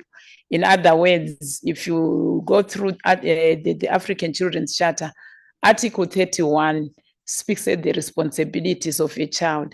I unpacked them to focus or to relate them to their rights, but if you look at them, they speak of that children have got the responsibility to respect elders, our usual things, to respect their elders, whether it's their parent or it's not their parent, whether they're in school or wherever they are, to retain our sovereignty. There are quite a lot of things there which we can further unpack. So it boils back to us all, whether it's us, our organ, or parliamentarians. How best are we going to ensure that these responsibilities, which at the end of the day are our values and morals, if you read it clearly, properly, the Article 31, how can we instill and enforce in our children? Otherwise, I think that's what I needed to say. Thank you. Thank you, Mrs. Musiwa. In regards to the issue of albinism, I understand there is a work in progress being conducted by the SADC PF. So I would like to invite SG Sekoma to say a few words about it. And afterwards, we will move to our last two interventions by Botswana and Namibia and Malawi. Thank you.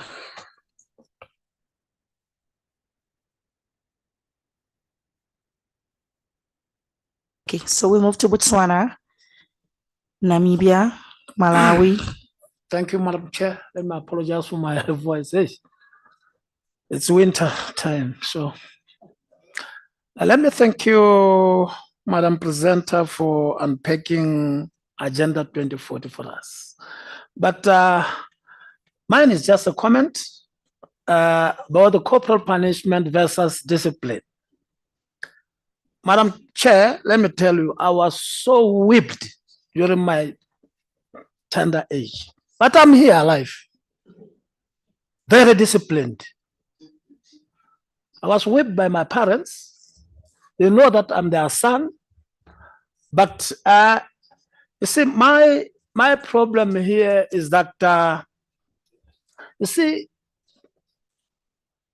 Madam Presenter, you are too fast to blame the politicians or the parliamentarians.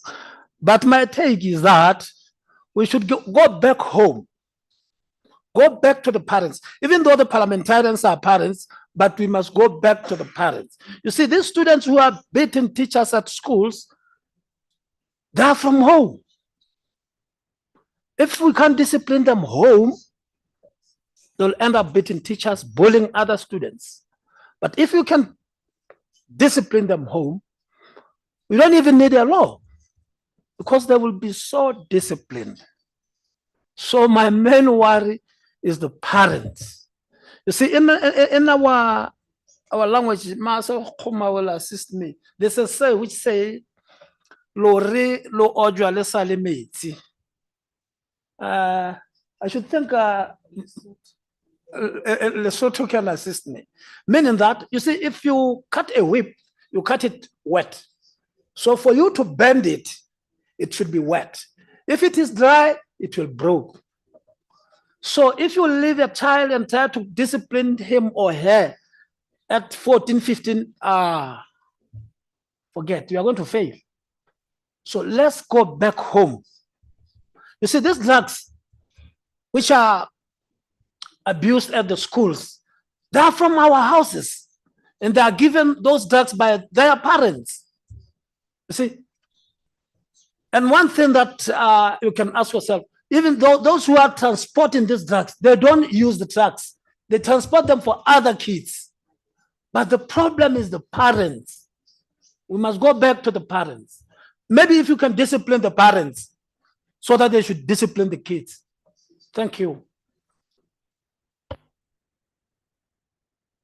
Thank you, Honorable Member from Botswana. Let's move to Namibia. Thank you very much, Madam Chair, and thank you very much, my Honorable from Botswana. I concur with your statements being member that has also been disciplined growing up. I concur with your statement. I just wanted to really thank the presenter on a well researched, well informative presentation. However, I would just like to look into the enhancement of children's voices, particularly in rural communities. We spoke about issues on Sudan and how the parliamentary body was able to advocate for free and fair education. But however, in the regional bodies that we have of children parliaments, how effective are they in ensuring that there's representation of children from rural communities? And even in rural communities, what bodies and institutions can these young children access to ensure that their rights and their voices are heard? Children who are in rural communities are under settings of tradition and traditional councils, which can somewhat infringe their rights, because sometimes our practices do not even acknowledge children's mental health, children's voices. For example, we are told if a child is too opinionative, then the child is too, how do they say in Afrikaans, orig, meaning the child it takes advantage, or the child is trying to be an adult. When they are a child, they are trying to just be trying to do things that are not within their age limits, basically. And we try and ask these issues on rural children are the ones that, for example, have issues with lack of development in school infrastructure. Some of them have to learn under trees and are within conditions that are not advantaged to ensure that they advance their educational ambitions, for example, their abilities to learn better, their abilities to perform better in schools. Children in rural communities do not have access to hospitals, for example, if they are raped. Some of them, it takes, for example, I worked on a case where a marginalized girl, when she was raped, she comes from a marginalized community, the San community in my country, and she got raped. When they reported the issue, the police came 2 weeks after. I mean, how do they take the evidence to ensure that really they can prove that there was a case of rape, and also to look at the DNA, who raped her, etc. I mean, it took 2 years for the perpetrator to even be arrested because of the lack of facilities within rural communities to fast track the justice processes within our country.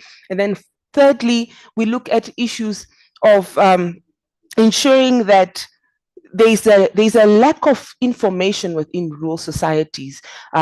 Young children are not they do not have access to information in terms of radios, information in terms of, there's a data gap as well as a network gap, and there's a technological gap between children that come from advanced towns to those of rural communities. Therefore, they cannot engage on a social media platform on that level. They cannot engage at a national level because of that data disconnect that they are facing. And in terms of that, it inhibits them to enhance their voices and really speak to the issues that really matter when it comes to rural children. And that's just what I wanted to add in value addition.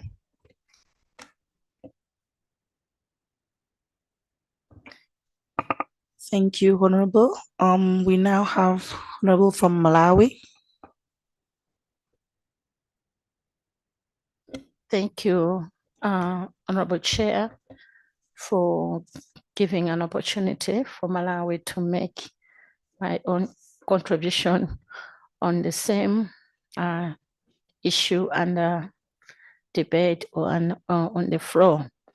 Mine also is not much, but just to add or make a few contribution on the issue. A lot has been said by my colleagues, and I would like just to submit one or two things that I want to say. You've talked about the issue of albinism. Yes, indeed, Malawi has been one of the countries that was affected much on the issue of albinism. A lot of children were being killed, and not only children, but also even adults. We've seen a lot of serial killings in children and also in adults in my country. But there has been some other remedies from this government, which is there now, whereby they are constructing houses for all the children with albinism and taking care of them and make sure that they are now safe. And lately, we have seen that issues of those serial killings, they have decreased tremendously.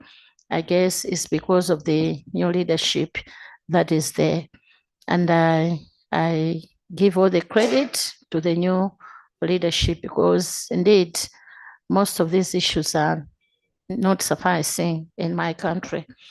You've also spoken about the issue of ECD, that indeed in other countries, people, they've given them a role that they have to construct an ECD in primary schools. But contrary to that, in my country, ECDs are not being constructed in primary schools. They are mostly constructed in villages where children can walk a few distances to access the ECD learning. So I can testify that in my country, that is happening. Suffice to say that we need to really put more strides on that and make sure that this one is being emphasized in most of the places, specifically in the rural areas where children in the rural settings, they are not able, they are not all that are able to access the ECD learning. But through the means of gender, I've discovered that they were even giving funding to members of parliament that they should construct ECDs in their respective places, and not only one, but different places. So on that one, I believe we are on the right track and on that issue of ECD. The right to education, yes, indeed. Children needs to have a good education, and I believe we are on track. Despite that, because of the poverty levels, we may not be able to reach the way that we're supposed to do, but I believe we are on the right track. Much resources being put on it. We believe that this one we are going to achieve what we want to achieve. Issues of rape in my country. I believe we are also on track because we are also working tirelessly on this, and that we are making sure that everyone who is been found that is been raping a child or anybody else is having a problem whereby he's been put in prison and been imprisoned for almost 14 years or so, and stiffer penalties have been put on that particular person. However, we are not yet there. What we want is to make sure that we do not want to see people raping our children in the homes. So efforts are being made to make sure that this is being removed and eradicated forever. In all of this, it's all the rights of children. Talking of the climate change, also, I know it wasn't among the 10 points that you have said, but I guess it's also the one that affects our children. You're aware in my country that we had a problem of flooding. When those type of flooding comes into our country, it affects our children health-wise, because they are not able to access good health services, and also they are not able to go to school. Talking of this ECD thing, they are not able to attend, and also the food itself, they are not able to attend. Even the mothers, they are not even able to go to their antenatal clinic because of the situation that that they are facing. So there are a lot of things that needs to be done. As a country, we really need to be well prepared to make sure that issues of this type, we need to be aware that one time or another, we may have this issue, and how are we going to go about it and make sure that our people are safe in terms of the services for them. Madam Chair, I submit. Thank you.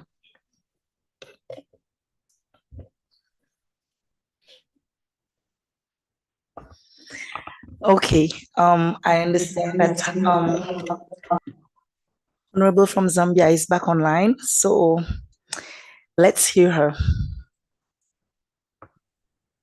Thank you, Chair. Good morning, honorable members. Yes. Hello, good morning, Madam Chairperson. Good morning to you. Yes, I'm Julian Nyeba from the Parliament of Zambia. I had connectivity problems, but I was able to follow the proceedings and the presentations clearly. Nearly all the problems that we are facing as SADC member countries are almost the same. With our country here in Zambia, about education, the community development fund has been increased. So now we have got schools so that we cut the distance of children walking long distances from one school to the other. There is also a presidential directive that all the desks should be bought and be made through this same CDF, which is Constituency Development Fund, to all schools, including urban and rural areas. So we are there as Zambia, we are also following suit with the other SADC member countries. There is also a presidential directive that all the clinics, including rural areas, they should have a maternity wing with running water. So with these few things that we are sharing on the platform, I'm sure all the governments for the SADC country members are also following and doing the same. I thank all the honorable members for the good contribution and the presenter for the able presentation to this committee. I'm also a member. Thank you very much, Chair. I think I'll continue following, then I'll contribute later on. Thank you so much, Chair. Thank you. Thank you, Honorable Julian. I will now invite Honorable from Mozambique.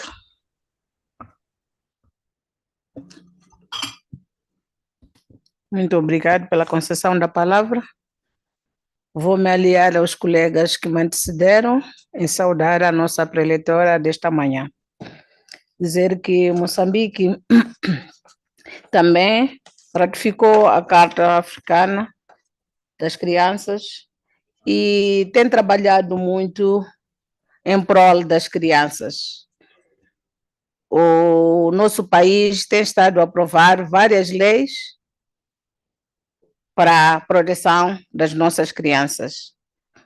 Algumas das leis são a interdição de crianças aos clubes noturnos, a proibição, a lei que proíbe as crianças comprarem bebidas alcoólicas e tabaco. A lei, também aprovamos a lei que criminaliza as pessoas que se envolvem com menores antes da idade. E temos vários programas que o país tem levado a cabo. O gabinete da primeira-dama, a sociedade civil, com o Ministério da Mulher, Criança e Ação Social. Vários programas têm sido desenvolvidos no nosso país. Um dos programas de extrema importância é o programa que Eu Sou Capaz, que a primeira-dama tem desenvolvido muito nas zonas rurais, que é a distribuição de material para incentivar as meninas a permanecerem nas escolas, material escolar, e uniformes, pensos higiênicos, bicicletas para as crianças não desistirem, porque alguns locais ainda percorrem distâncias para ir à escola. Então, o gabinete da nossa primeira-dama, com a sociedade civil tem trabalhado nesse âmbito.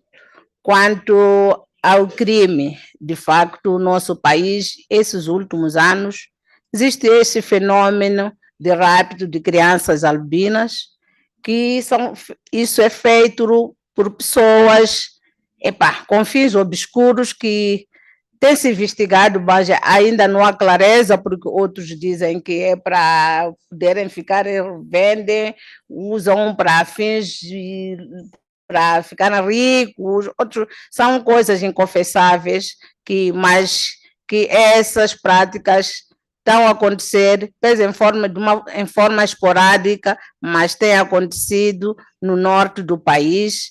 Acho que também tem sofrido influências de outros países vizinhos, mas temos esses casos e estamos a lutar para erradicar essas práticas que não nos abonam em nada. Muito obrigada.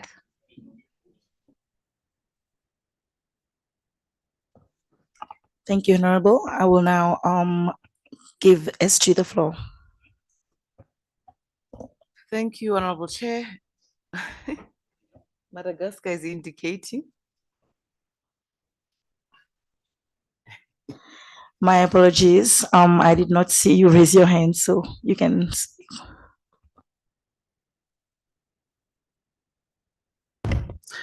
Oui, honorable membre, Madame la Présidente.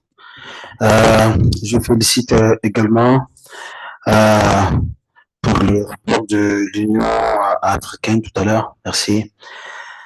J'aimerais me focaliser sur 2 points, juste sur 2 points. Le premier, c'est l'état d'esprit que nous devons avoir face à cette situation. Et le deuxième point, on aimerait apporter une sorte de solution. Donc,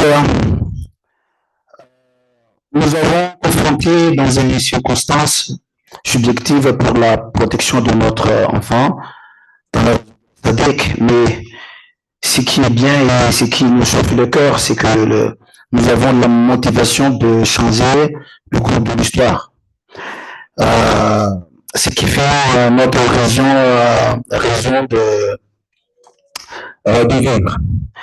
Donc, il ne faut pas baisser les bras en tant que parent et en tant qu'élu, et en tant que membre de cette forum, de prendre en main la vie de notre enfant. D'où, en ce moment,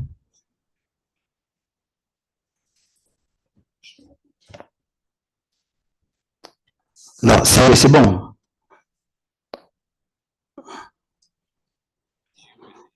Ok.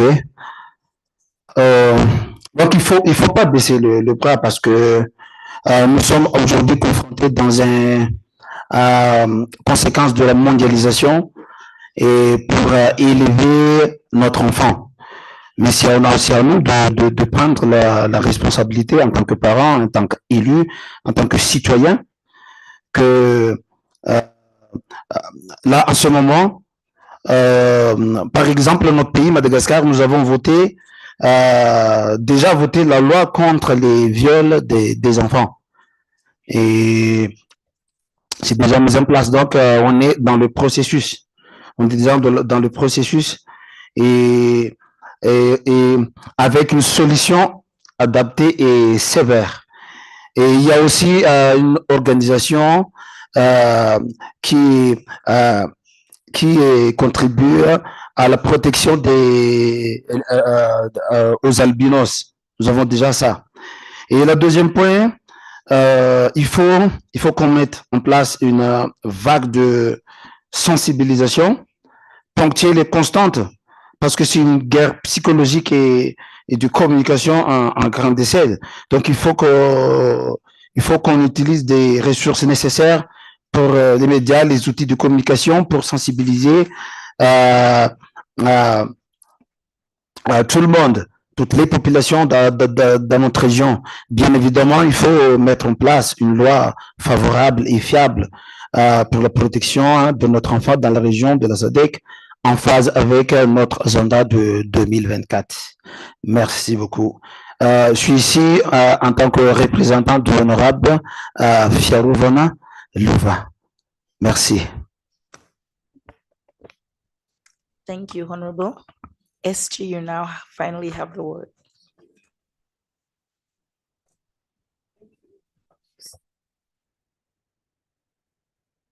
Thank you very much, Chairperson, and thank you very much.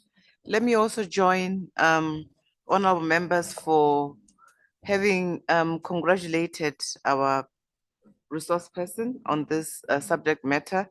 Clearly, it has been able to bring us to various intersections of the deliberations that we've been seized with as a SADC Parliamentary Forum. Mine is just to probably bring back members. If you recall, honorable members, during the 45th Plenary Assembly session, there was a motion which was brought forward by the Committee on Democratization, Governance and Human Rights. They met here in South Africa again in 2019. They were working with Amnesty International, where they were meeting under the theme of fostering parliamentary action on promotion and protection of the rights of people with albinism in the SADC region. You may all recall that when this report was tabled in Parliament, there were actually member states who were refuting the numbers and saying this does not exist. And they were challenged to come back with an alternative report to indeed indicate that the issue of attack on albinism does not occur in the SADC region or in the particular countries. At that time, honorable members, the plenary assembly was told that approximately about 450 attacks were reported in 25 African countries between 2006 and 2016, and that was an underestimation. And the reasons that were given were that it's widely believed that in the majority of cases, yes, it's unreported, there's secrecy around it, but there's a belief that an albinism body part or the bravery of committing violence towards an albinism person somehow contributes to some wealth, is a source of maybe strength in witchcraft, the power issue. And I think that at that time, one of the presenters were ruled out of order because when dissecting the issues, who are the perpetrators? Who are the customers? I think my guess is as wild as yours, but that this practice actually takes place a lot in rural areas. Now this year, how many elections are happening in the SADC region? Are we to believe that the vulnerabilities of this particular population really requires us to foster political action and protection for this particular group of people? And maybe, honorable members, I think it would be remiss of me not to get back to the facts, because it also became apparent that not all of us, we see albinism as a disability, as an abomination. And this was something that I think we should continually bring back the facts, that this really is purely caused by a recessive gene. And it has got nothing to do with the woman who gives birth to a child with albinism, and that it's also non-contagious, that we should not be scared of people with albinism. That, yes, it's genetically inherited condition, and that it occurs worldwide. It's regardless of one's ethnicity, regardless of gender, that we must see this as just a lack of melanin pigmentation in the hair, skin, and eyes. And it should not be seen as causing any vulnerability, and that it cannot be seen as a source of charm or enhancing witchcraft. The plenary assembly, therefore, directed countries to really domesticate the Universal Declaration of Human Rights, which affirms that an individual's rights must be given expression in the international international treaties that we've signed, and that at the end of the day, we must recognize as countries the inherent dignity. Oh, it's another room because I'm hearing people speak. Oh, okay. That at the end of the day, we must recognize the inherent dignity and the equal and inalienable rights of all members of the human family as the foundation of freedom, justice, and peace in the world. And this was underscored under Article 9 of the Universal Declaration of Human Rights. So, honorable members, we need to get back and say to ourselves, we are going towards the 45th Plenary Assembly, 10 sessions later. How many motions have been moved? I'm happy that members are beginning to report. How many questions have been asked? How many policies have we been able to look at and table in our parliaments? Have we had hearings in our sessions? Do we see what we need to do at national level for this particular population? Where we sit at the SADC Parliamentary Forum, it is very clear that at the end of the day, we should ensure that parliamentary scrutiny in this area is actually enhanced. And maybe because it was all committees, I think that maybe in your next session, you may wish to report on what has transpired in your countries. I thank you, Chair.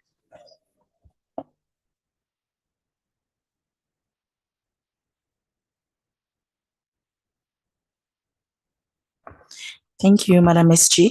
So we will now move to the second part, to the second presentation by Mrs. Musiwa, which is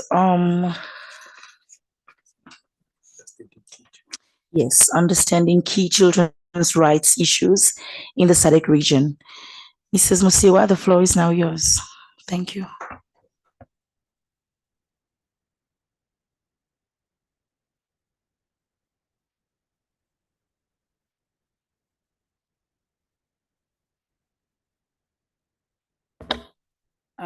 Thank you, Madam Chair, for giving me again the floor. I don't know how many minutes do I have so that I change my method of presentation. We'll give you 15 minutes. Thank you. You can switch that off for the time being. Don't display. I'll change my method of presentation to suit the 15 minutes which we have been given. Right. Anyway, the presentation was supposed to be, or is supposed to be, on understanding key children's rights issues in the SADC region. And I think most of the issues, we've been bringing them out in our discussion earlier on. What I just want to highlight before we get into detail is that there are quite a number of pertinent challenging issues relating to children's rights in the southern region.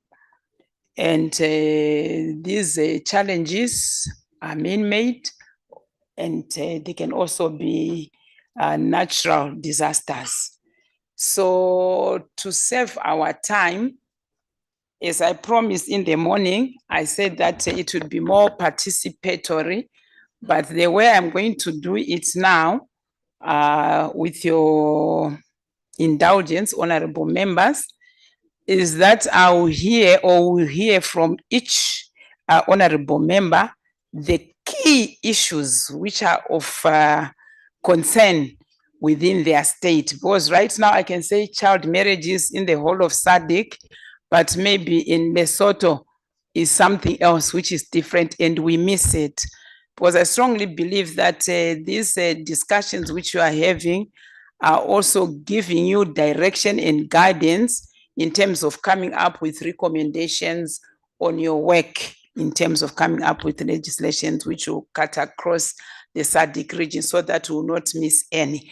With your indulgence through you, Madam Chair, can I do that? Yes, you may. Thank you very much. And when we bring up our key issues specific to our country, please, let's just say it in 1 minute, not too long, but that which is very specific, which you see as a very big challenge in relation to hampering the realization of children's rights. I've mentioned one, I've just picked child marriage because I know it's across the SADC. So we bring it out from us.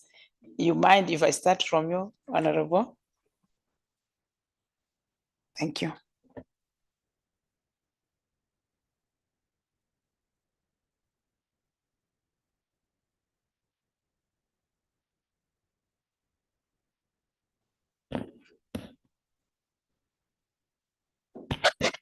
Interpretation, please, English.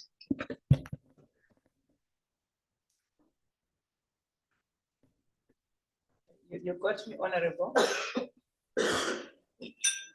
I was saying that I was saying that instead of me bringing out or identifying the key challenges which we are having, which hamper the realization of children's rights, for example, child marriage, would rather hear from each state what is that which is very key in your country.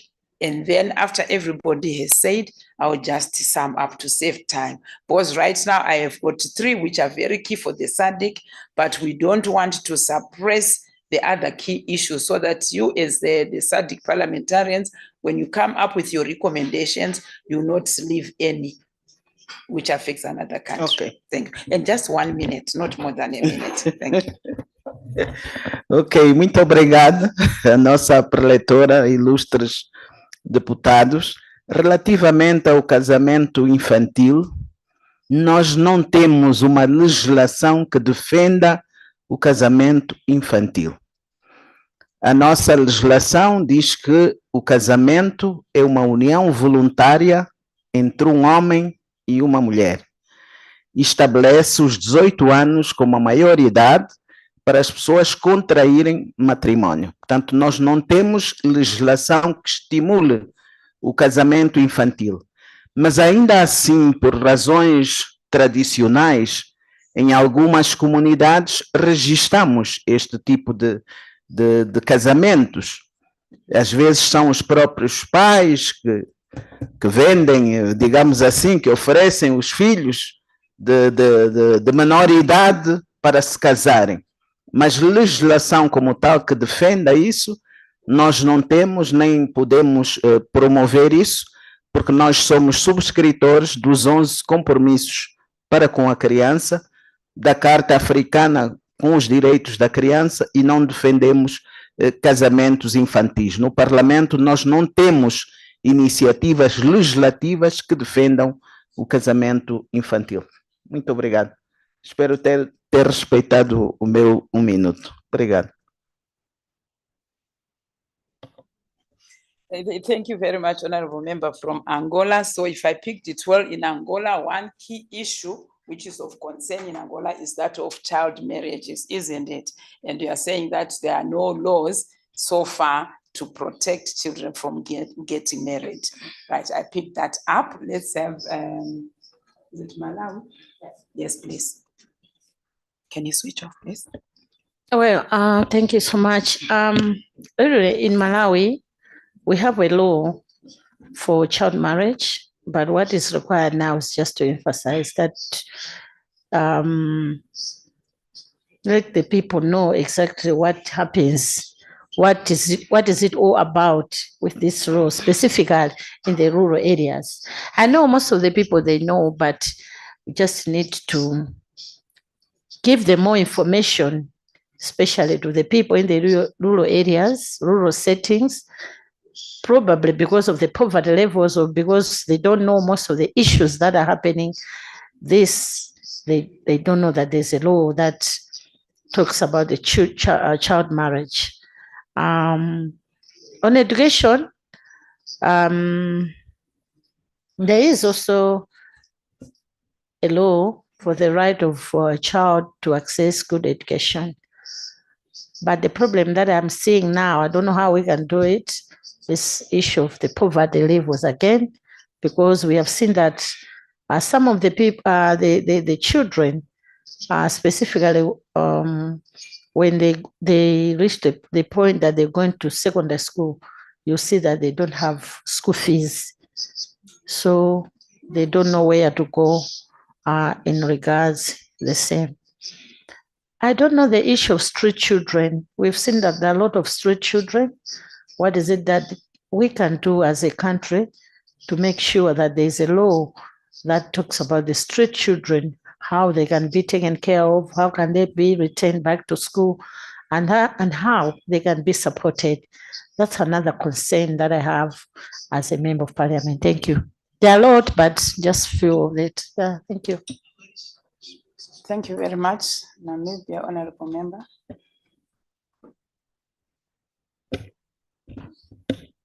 Thank you very much to the presenter. I'll keep mine very brief. I don't want to repeat what the members have said. So in Namibia, there's an issue against violence against children. There's increasing numbers of children being killed by sexually assaulting them. There's a recent case of a 1-month child being raped.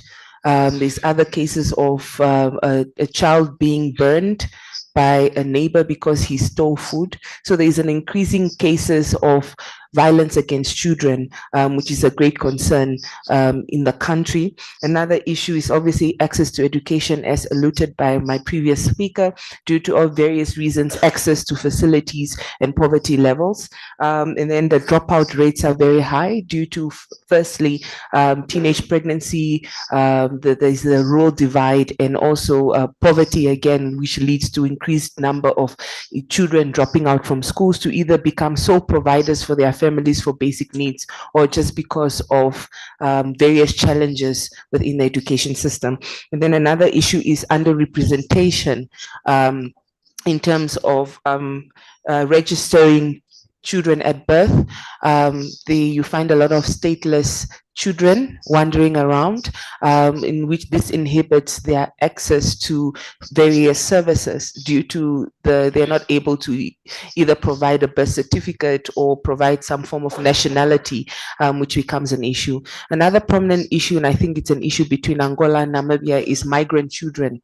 Migrant children in Namibia who particularly come from Angola are increasing in numbers as they find themselves now having to do child labor in the country, and are faced with various social ills. Some of them are exploited, and they do not have shelter, they have hunger. So again, that migration issue of children moving from one state to another and not getting the necessary support from both states. And then finally, the issue of street children, I think that also speaks to migrant children who become street children, and also the increased rates of orphans.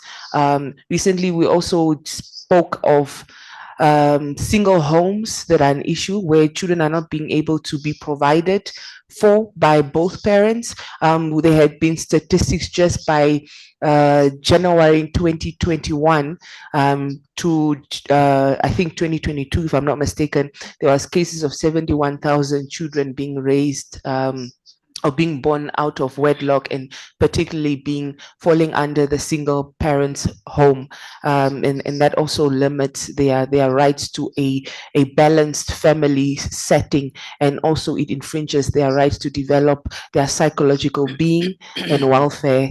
Yeah, I'll keep it to that. Thank you.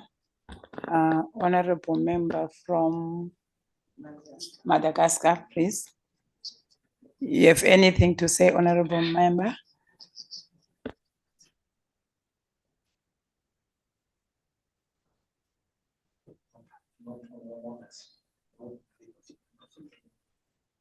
Honorable member. Oui, pour le moment, merci, vous pouvez poursuivre. J'ai pas de remarques. Thank you, honorable member from Zimbabwe. Thank you very much. I think the problems are almost the same, but mainly to say in Zimbabwe, we face, I think the first challenge is the issue of health care, and the issue of education, especially on protecting the children from violence. We also have the challenge of climate change. Obviously, it is also impacting on the issue of droughts and on the other side, we also want to make sure that these children are also taken care of, especially when they go to school. We will, for them not to face the issue of school dropouts. You know, even if a child is hungry, obviously they will not attend school. So we want to make sure that we also try by all means to make sure that they also get some funding, especially when they go to school, so that they won't be affected for them to go to school. For those who are in the tertiary education, I also strongly feel that the issue of the school fees, obviously, most of the parents will also face challenges to pay the school fees, especially for a girl child. Most of them, they will also resort into the issue of prostitution and the like. So we strongly feel that we need funding in those areas. We can also even take on the issue of things like the sanitary ways, where we feel that these children are supposed to get them for free. But at the moment, yes, the law is now there for them to get sanitary way free, but the issue of funding is also a challenge. I thank you. Thank you. We go this side. Honorable member from Botswana, please. Thank you. My country's challenges is more or less the same. They are more or less the same. They cut across poverty at rural areas, but at least my country is doing something. It's doing something because it's registering those people, giving them food rations. The kids can go to school without paying even a single tab. Up to the university level, yes. Yes, up to the university level. Another challenge is the street kids. This one, I don't know how we can arrest it. It's a problem that I have. And another one is rape against children. And another big one is the orphans. We have a lot of orphans back home, but the government is taking care of all these orphans. But the problem is to manage them back home because they don't have parents, biological parents. And it's not easy for somebody who is an extended family to manage a kid who is not biologically daughter or son. That's why you are having a problem. Let me rest my case within a minute. Thank you. Thank you very much, honorable member from RDC.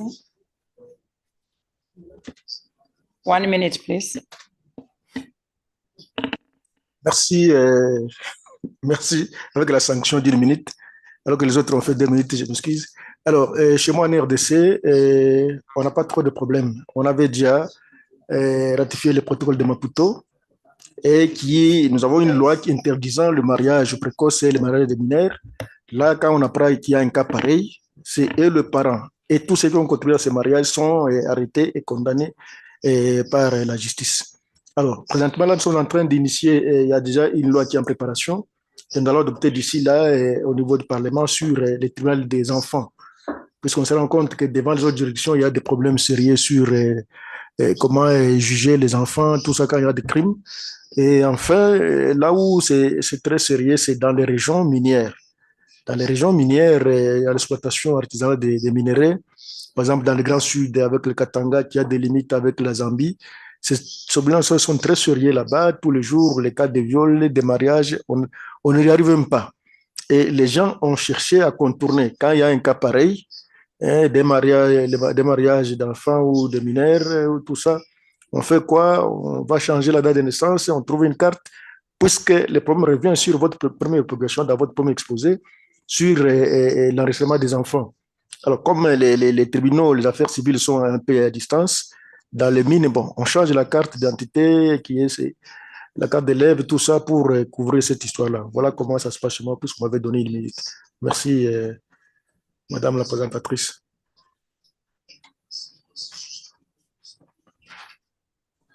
Thank you very much. Lesotho MP. Thank you very much, Madam Presenter. And Yeah, I think the issues look to be the same across the region. In Lesotho, I would mention a couple of things. I would include child marriage is one of the biggest issues we still face, especially in the rural communities. And this could be linked with the issue of poverty that still prevails in rural communities of the country, lack of education, especially for a girl child, where we still have young girls dropping out of school because parents cannot afford to pay, and then these girls resort to getting married. We still have an issue around cultural aspects, whereby when a child then gets pregnant, which is one thing you were mentioning, then they are propelled to get into marriage, um, whereas that is still not an ideal situation. We also have sexual and physical violence against children, where we still have a lot of children getting raped, a lot of children still being physically abused, most especially children who do not live with their biological parents, who are orphans, for example, living with relatives. There is still tendency of physical abuse towards such children. We still have that a lot. Trafficking of children. Trafficking of children has gone high in numbers in the country, and this is for many reasons, including rituals, including sex slavery, where we have young girls being taken to places and then being turned into sex slaves. We have this rising in numbers as well. Then child exploitation through child labor, where children are becoming breadwinners in families. They are being rented or sent to or being hired for work for them to be able to provide for poor families. We have this happening a lot. But then the lucky part of this is that we have a law in Lesotho. It's called Child Protection and Welfare Act of 2011, which has recently been amended in Parliament to improve its effectiveness. We have been having this law for quite a long time, but unfortunately, there were a lot of loopholes and discrepancies within the law that was making it very hard to have it implemented. So we have brought it into Parliament in 2024 now. It just passed through Parliament now, where we are really looking at those loopholes to say what were some of the issues that were making it very hard for us to enforce the law. So we have that in place, and what we are left with now really is civic education to address some of the cultural stereotypes that are causing a lot of hesitation for people to really understand that we can no longer go on with things like unreported child marriages. We still have parents being perpetrators of this. So some of these things are not reported. So if they're not reported, the law is not able to act upon the perpetrators. The reporting, the acceptance of the fact that I cannot have my child taking care of my livestock. That is child exploitation as labor. We still have to do a lot around those, but we have the law, and hopefully in the next few years we will see the effectiveness of the law. Thank you. Thank you very much, Honorable Member from Mozambique. Oh, sorry. Apologies, I was calling upon Honorable Member from Mozambique. Thank you.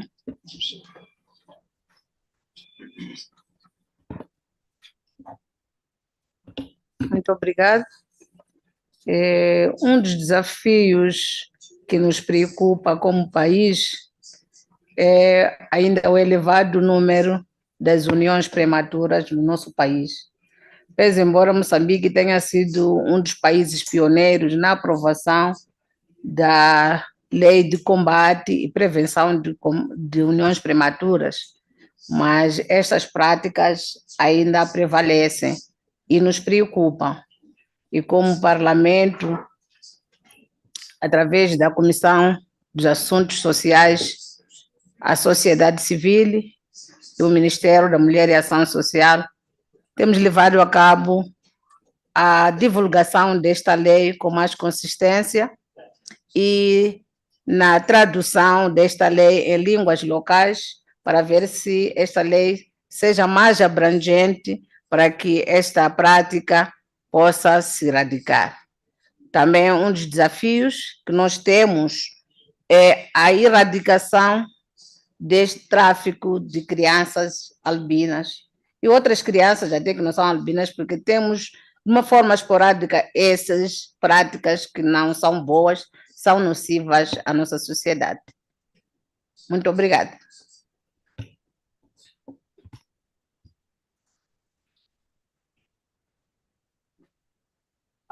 Thank you very much for the brief presentations, and thank you for keeping within 1 minute. Seychelles, sorry, Madam Chair, yes, sure. Thank you. In the Seychelles, child marriage is not a problem. However, we face issues in regards to drugs and alcohol abuse amongst children. We also have an alarming rate in teenage pregnancies. We also have behavioral issues at home and especially at school. And we have realized that there needs to be a review in the school behavioral policies. We also have cases of sexual abuse. Last week, we had a teacher, a male teacher who was sentenced to 30 years in prison on 3 counts, 10 years, 10 years, 10 years, for sexually abusing a student 3 times. So it's a concern in our country. However, the Women's Caucus of our assembly, along with other stakeholders, we are organizing a stakeholders meeting to review loopholes in laws which are affecting women and especially children, as well as other vulnerable groups. So this is something that we want to work on so as to be able to find out where are the problems in the laws. Yeah, thanks. Thank you, Madam Chair. I see Honorable Member from Eswatini. Yes, welcome back. We were just asking for the key challenges around children's issues. Okay. Thank you, Chairperson. From the Kingdom of Eswatini, after the advent of the COVID-19 pandemic, we saw a high prevalence of sorry, this is disturbing me. A high prevalence of pregnancy among the youth. And I think that was caused by the fact that during COVID, children wouldn't go to school at times, and a whole lot of other social ills. But just coming to that, in terms of dealing with that, our parliament has been quite pivotal in putting in place laws that are going to address the social ills that we are realizing. There's the Sort of Act of 2018, which addresses issues of sexual abuse and domestic violence holistically, not just for children, but also for adults. So specifically for children, the laws are such that if you are a perpetrator of those kind of crimes, the penalty for you is quite high, so that the perpetrators are brought to book. We also have school feeding schemes to support children, especially the vulnerable community of children. And we also provide free primary education to support children in the country, especially those from the rural areas. Those are the ones that benefit the most from the free primary education. And we also have free immunization for children, starting at early childhood stage, early childhood development. And we also have shelters for rape survivors. We also are working on integration of vulnerable kids into society, disability grant, and also we provide a disability grant issuance to children who have been victims of sexual offenses and domestic violence. So basically, those are the legislations that we have. We have a large number of legislations to support children. We have the National Children's Policy of 2009. We have Children's Protection and Welfare Act of 2012, and quite a number of legislations, to support our drive towards supporting children in their vulnerable state. I thank you.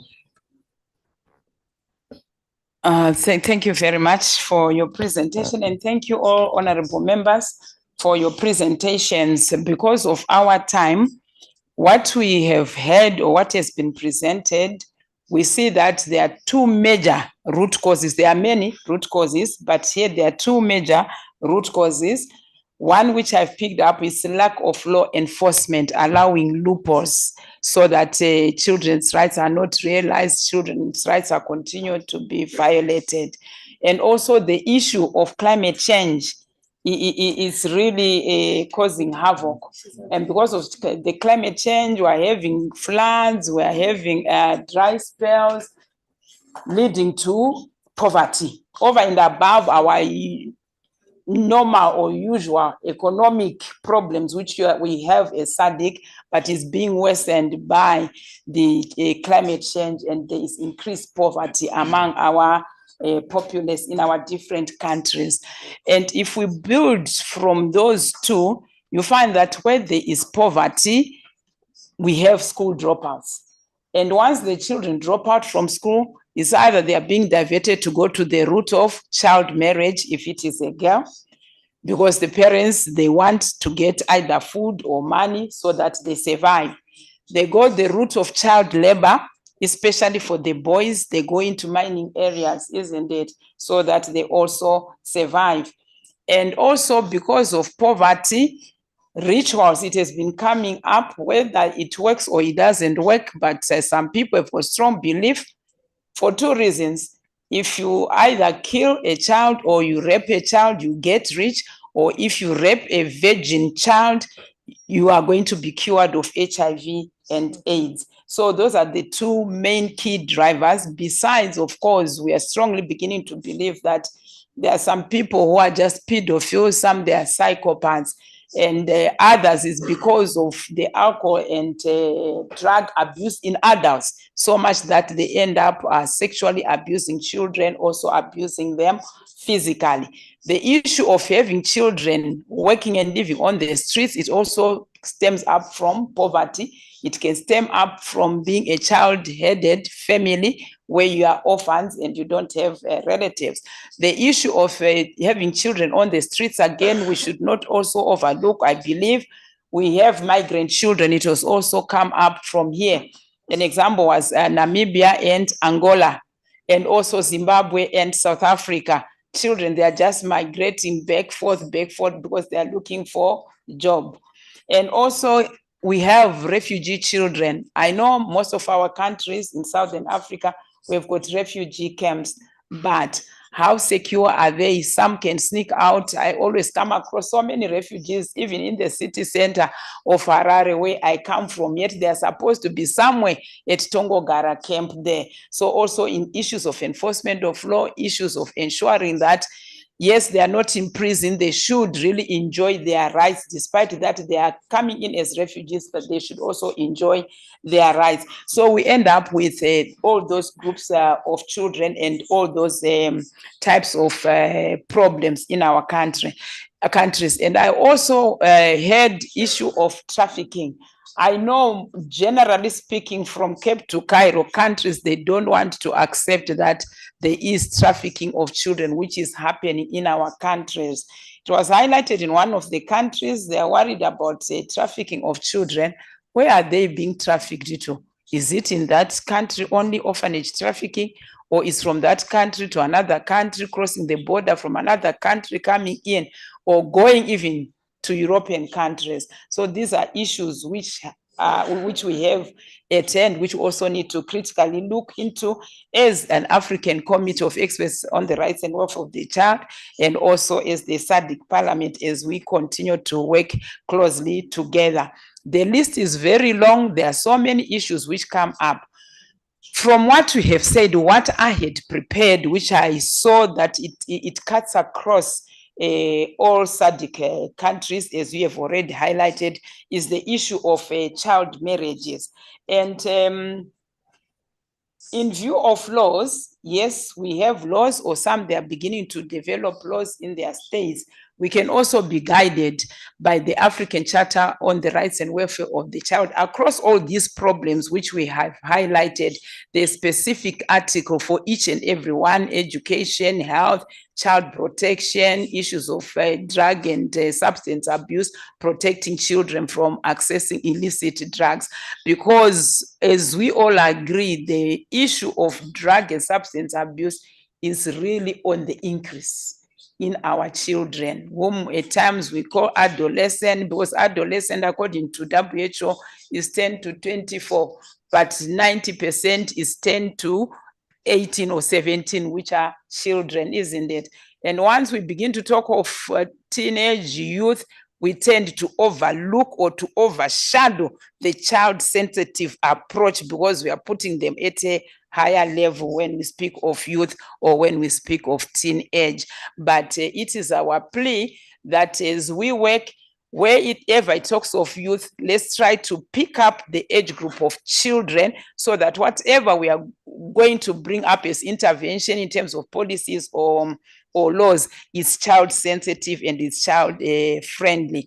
So you also find that under the child marriage, when we talk of child marriage, Article 21 of the African Charter actually encourages or obliges states to eliminate harmful social and cultural practices. For an example, female genital mutilation and child marriage.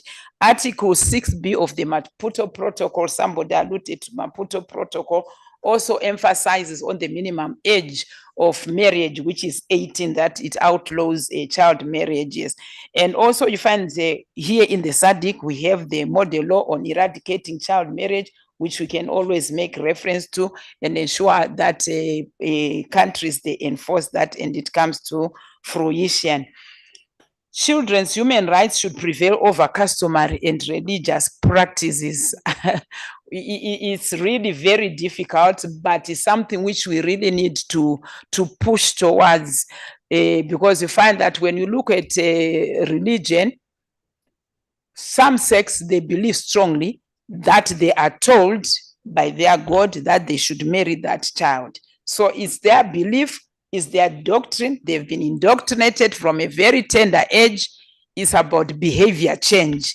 Yes, we can talk of law, but as long as it's really stuck in the person, it's very difficult to change. So we also need to come up, besides the laws, with means and ways of ensuring that we increase the awareness. Now I'm focusing on the African Committee, but also parliamentarians.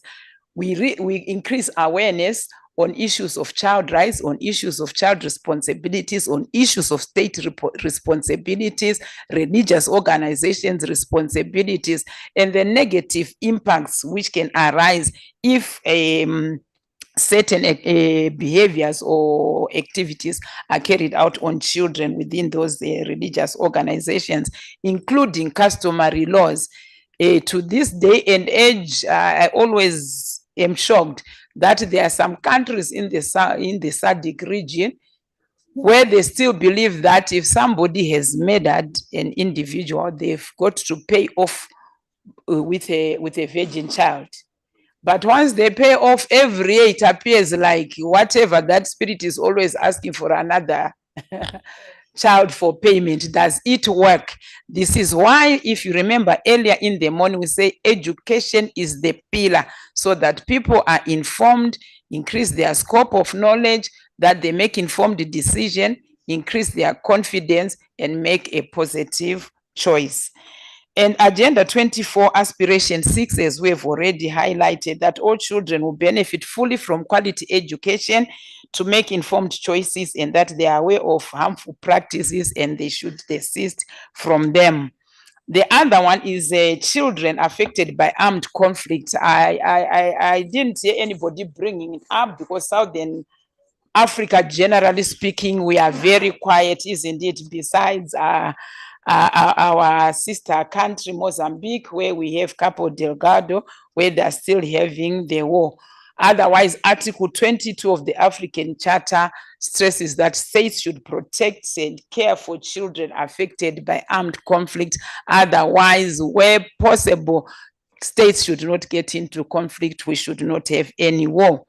We have also developed a general comment on this Article 22, which also states that states should ensure the survival of children, regardless of the war situation in the country. And we have also noted that Agenda 2040 Aspiration 9 actually alludes to that African children should be free from the impact of armed conflicts and disasters. So these are some of the instruments which we can always relate to or refer to when we are trying to come up with interventions or solutions for our countries or for SADC region, so that it's replicated in our different states. The issue of children accessing education has come up quite a lot from all of you. We should have resilient schooling systems, and with resilient schooling system, we are saying the accessibility to the schools, the infrastructure. We are also talking of the quality of education. Do we have trained, qualified people? Do we have enough numbers? Is it accessible? And is it safe? Is there no bullying in that school? And when we talk of bullying, somebody said to me, you are always talking of bullying. Bullying is bullying between the children, but teachers can also bully the children in terms of threatening them, and they don't feel safe and secure. I'm just rushing because of the time. I see Madam Chair is looking at me. And then when we look at sexual abuse and gender-based violence, yes, the Article 27 of the African Charter actually encourages states to protect children from all forms of sexual abuse, including online sexual abuse. We've also developed a general comment on this Article 27, and I think we all appreciate when you talk of a general comment, we are further unpacking that article to guide states on what they can do so that they realize the intention of that article and the charter. Agenda 2040 also Aspiration 7, as I have already alluded to, it actually encourages states to promote children from all forms of violence. So in a nutshell, I'll just say the issues which we've discussed are not exhaustive, and children's rights in the African Charter on the rights and welfare of the child are not tangibly enjoyed by children in various aspects because of the issues which we have raised. Agenda 2040 can provide a roadmap for enhancing the protection of children's rights, and I encourage you, honorable members, it is online. You can go through it because it has got specific goals. What I've just given you since morning is just a summary, but it's well unpacked and articulated. Then the African Committee of Experts on the Rights and Welfare of the Child, we are really willing to contribute to the efforts towards the implementation of Agenda 2040 in the SADC region. And allow me at this juncture, Honorable Madam Chair, to make a clarion call that we have started a work together. Would really appreciate that we continue to collaborate with each other, our committee and this platform. When you have your sessions, if need be, invite us. We'll send a representative so that at least we'll bring in also the views from the regional instruments perspective. If we have our sessions, not if, definitely we have agreed with our committee through our chair that our next session, that is the 44th session, which we are going to hold in October. We are not sure whether we'll be in Maseru or we'll be in Zimbabwe. Those two countries, one of them is proposing to host us. We'll definitely invite the SADC parliamentary parliament to come and also attend, because remember, we are both regional organs for legislation for our children, so that we see how best we can work together, collaborate with each other. If it means doing researches together, I'll continuously bring the orphanage trafficking, which is really key. It's just an example. We do it together. If there's anything which you want us to push at the African Union level, and we go and attend the General Assembly meetings, we do that. If we also need you, and definitely not if, we definitely need you to push the agenda of alignment of the African Charter on the Rights and Welfare of the Children with the constitutions of the different states. If it means we are going to do monitoring together, I know that's something, a step which you want to stride towards, that you also do monitoring within the region. We can go together and do that monitoring. So in other words, yourselves and us, we don't need an MOU. We are the same states with just different mechanisms. So let's work together, let's strengthen it, and I can see us going a level higher towards a SADC fit for children. I thank you, Madam Chair.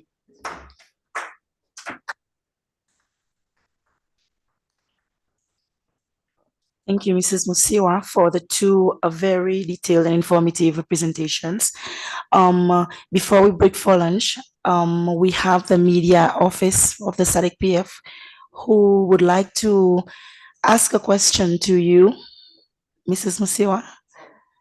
We have the media office of the SADC PF who would like to ask your question. Thank you. Thank you very much, Mrs. Musiwa, and thank you, honorable MPs, for the interesting information that you have shared. I was struck, in fact, I was not going to answer the question anymore because you kind of glossed over it at some point, but I was struck by the absence of substance and drug abuse among children and the youths in this region, which in my view has reached pandemic proportions. In some countries, community radio stations are doing nothing except just talk about substance abuse. And at a time when this region is working towards benefiting from the demographic dividend that our youthful population presents, it might be elusive. It might remain a pie in the sky if our young boys and young girls are always drunk. I've seen in Zimbabwe, where I come from, I went at a funeral and somebody recognized me and he said, "Oh, I'm so and so's young brother." And I said, "Oh, where is he?" And he said, "Oh, he has gone home, anga sticker," which means this is a term where people get so drunk that they become like zombies. It's a serious issue. Parents are out of control of the children. Rehabilitation centers, the few that are available, are either too expensive for the average child or they are just overwhelmed. So I thought this was something that would come up because the media is ringing stories about this, and I didn't hear it from any of the member states. Is it something that the media is inventing or exaggerating, or it is indeed a serious issue that is available, and what needs to be done? Do we have the capacity, the human resources capacity to respond to this crisis? I think it's an urgent and pressing issue. I was just struck that it's something that didn't come up at all in any of the presentations. Thank you very much for that observation. In view of our time, I did not go into nitty-gritties. I know the honorable members, they did not bring it up, but I mentioned it when I was looking at root causes, when we mentioned poverty. But just to go back to your concern, drug and alcohol abuse is really, really a problem, not just in the SADC region, globally. It is a very big problem. And most countries, you find that, yes, they have got laws to protect children or any other citizen from illicit drugs. Actually, the African Charter on the Rights and Welfare of the Child has got an article, I'm forgetting, is it Article 22? Yes, Article 22. It speaks of protecting children from illicit drugs, from accessing illicit drugs, and protecting children from being used in that chain of transporting drugs. It is a crime. But as we have highlighted, or as we have noticed since morning, yes, laws we have, but they have got loopholes. How do we enforce those laws to ensure that drugs are not accessed by children? That's number one. And the illicit drugs themselves, that they should not be availed to anyone at any given time. So you find that, for an example, I'll talk of Southern region, and in the Southern region, I'll talk of Zimbabwe. That's what I'm very familiar with currently at our level as AU. As you have correctly highlighted, they've started an interministerial committee on ending drug abuse and alcohol abuse in children, and they are establishing rehabilitation centers. But speaking from a perspective of the committee, why should we wait for the children to get addicted to the drugs and we send them to rehabilitation centers? These are questions to us all, including our committee. Do we want to build a lot of rehabilitation centers and wait for somebody to be in need of that rehabilitation center? Or we want to prevent the occurrence completely right from the word go? So if we want to go the preventive way, what is it that we want to do? The laws are there. What is it that is not making us realize the enforcement of those laws? These are questions which we also still have as a committee, which I'm also sharing with you, honorable members, since we are looking into this together. Let's have the laws, but I also recall a contribution which was made in the morning.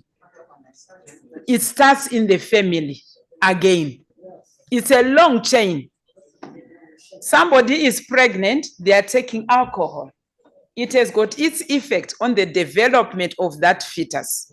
Once it's born, because she is the mother who takes alcohol, as she's taking her alcohol, the baby is crying, says, I take a little sip, this is our culture, your totem is lion, whatever, we take alcohol. They are giving that 3-month-old, that 3-weeker baby as it grows. These are some of the areas. I've seen it in some countries where we've been called during the night, just come and observe at nightclubs. You see a young girl, just on assumption, 16, 17, with an infant or a toddler getting into a nightclub. She is busy doing her work there. The toddler is sitting there. Who knows what happens next? She is busy with other people. There maybe the toddler is being abused, also taking alcohol, exposed to the different smokes of different cigarettes, including marijuana. Then we go to the schools itself, the peer pressure. So we have a very big problem. I agree with you. It's not a small one. And I'm saying, do we want to start when we have the symptoms? Or we really want to start right at the beginning, when we come up with our policies at whatever level, whether it's this SADC parliament, whether it's the African committee, or within our own countries. Remember, in the morning, I highlighted that for whatever law we come up with, let's dissect as much as possible so that whatever we come up with will reach many angles. So this is where we are. And also to add on to that, another problem, which is very big, and Lesotho has got the highest percentage, is suicidal rate in children because of this alcohol and drug abuse. According to WHO, Lesotho, we are at 72% of teenage suicide. So it's not anything which is very small. We've got a very big problem. Solutions, yes, we are trying here and there. But my heart bleeds. The question is, why should we wait until we have a problem to enforce a law? Are there no laws which we cannot bring up which promote prevention rather than curing and rehabilitating? In short, I can go on and on. Thank you very much. Thank you, Mrs. Musiwa. Madam SG would like to address the floor. Thank you, Chairperson. Honorable members, some of these issues have been with us since. And I worry around the context within which we discuss some of these epidemics or pandemics. Let me just borrow the example. When we're still discovering how we're getting HIV/AIDS, how it is transmitted, you know, we had countries that we call generalized those who had concentrated epidemics. And I recall very well when Mauritius, Seychelles came here to talk about the need to come up and mount prevention programs, among others. There was a lot of judgment passed. I think we need to get to the bottom of what are we talking about. I don't think it's that simple. I also think that it's very important for us to really have a framework. What are we using as a benchmark for evidence? Where do you get the authority to label this as influenced by culture, influenced by adults, influenced by that and this? Because that is how we can mount up a multi-pronged approach to deal with all the issues. I just wanted to just indicate that this matter is very complex, and I think we must learn from other jurisdictions in terms of how they've been able to at least try. And I was hoping that maybe the chair from Seychelles and any others will look at this issue. It's similar to sex work. It is similar to many other issues. It is similar to why in other countries, instead of allowing baby dumping in the forests, they've come up with systems where at least leave the child and go away. But we then have a way of labeling, no, they're encouraging baby dumping. Is human behavior that simplistic? And are the structural issues really, exhaustive in terms of how we want to look at? I think if we go back to the foundations of our constitutions and also our mandate when we take oath, let us try and be inclusive and represent all our human race in their diversity and endeavor to really get to the bottom. I remember very well how we used to call some populations lazy, and some of us were shocked because we thought we worked very hard and yet we had other constraints. But I think the issue of labeling, the issue of taking certain lenses to define and end an interrogation of an issue may not be the best approach for us. So yes, Chair, I think this matter was raised differently, but I think we need to share more in some of these issues further. Thank you, Madam SG. So we shall now break for lunch.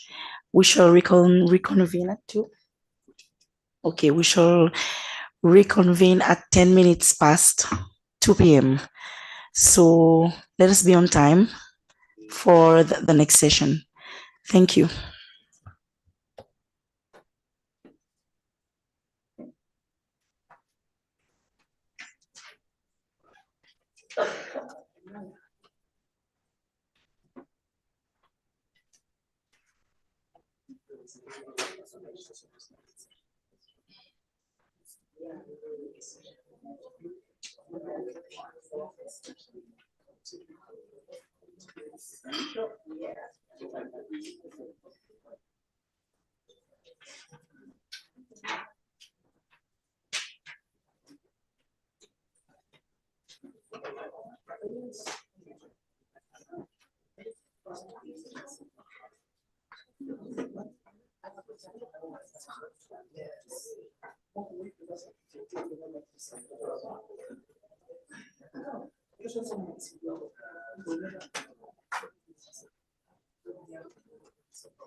How are they going to know if they want to contribute?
Moabi, how do you end?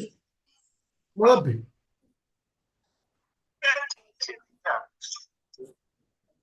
Moabi.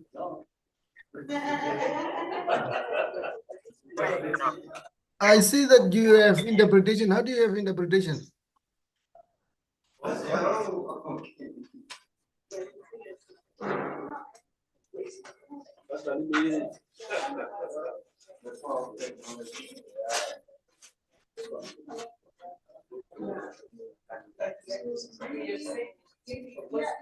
Let me.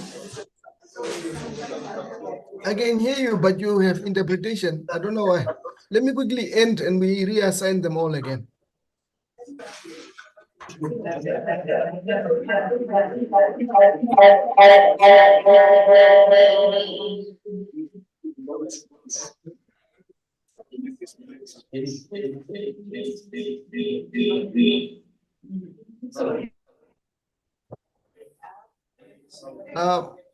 I think Mohabi, I think you have a device that you joined with your account. Mohabi.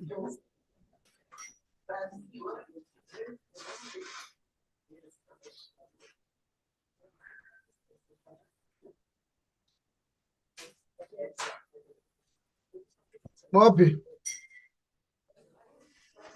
I see you've got, I think there's a device that you joined with your account, because your account with your email. Okay. But that's not the problem. The problem is when somebody's, yeah, I think when somebody speaks Portuguese or French in the room, it gets interpreted, it doesn't get interpreted into English in the English channel. It doesn't get English interpretation.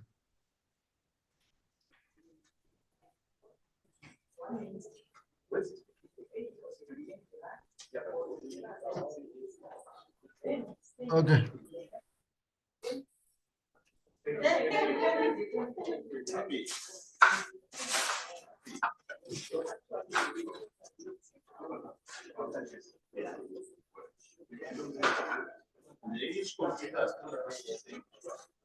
Hello?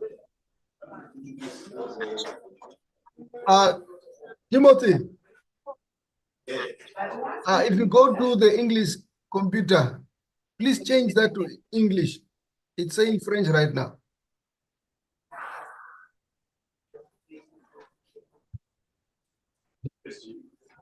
Unaro.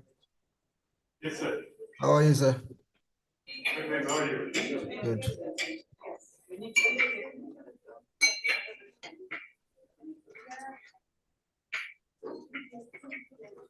Okay, Timothy, now go to the booth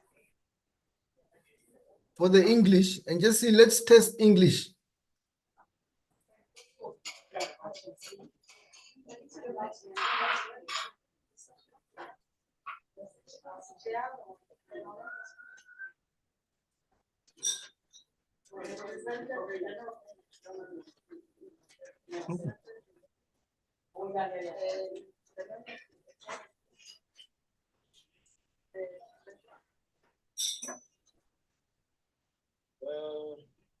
You want to speak to Timothy? Just speak to Timothy that I'm not.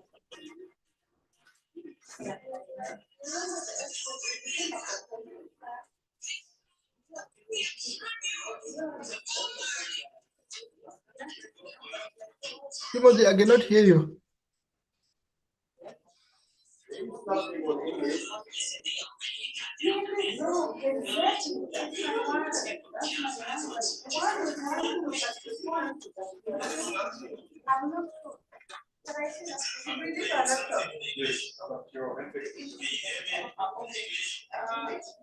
Okay, it's very low. What is going on? English is very low.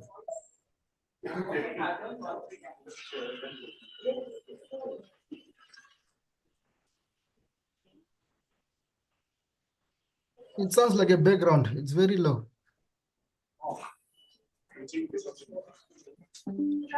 Are you going to Pretoria from here? Yes. You're going to have to give me a ride. You don't see that.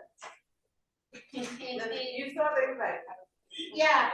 No, but I'm actually going with the. Yeah,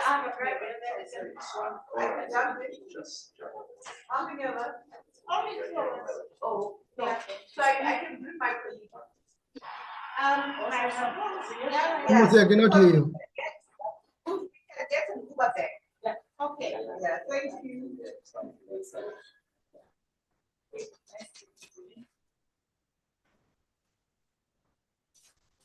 Can you repeat that, sir? I cannot hear you. So you're going to apply the carpet? Yeah. Because What time is it? once it's done,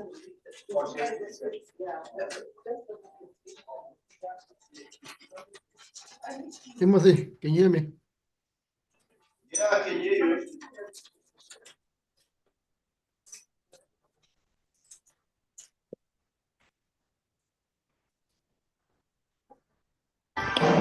Hello, hello. Can you hear me? I can hear you. Where are you now? You're in the main one. I'm still in the room. Okay, so I'm gonna play something on English channel, right? Okay. In the booth. So you should be able to can hear Flo and the channel of English now. Okay, let's see.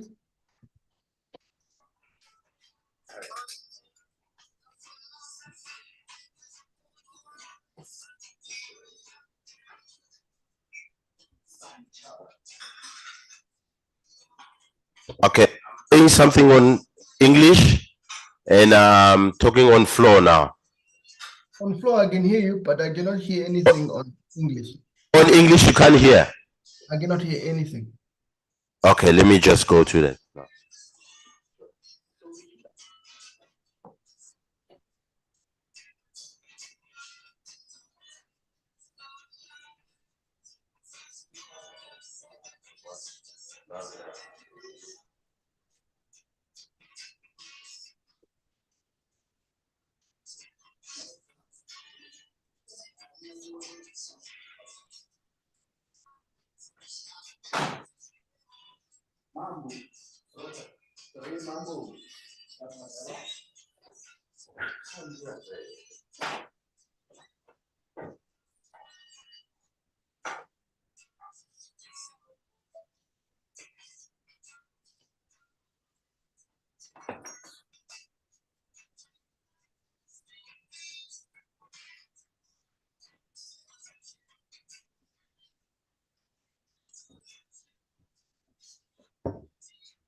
Yeah, where is it playing from now? Yeah, I'm playing it from the booth. You can hear me now. You should be able to hear.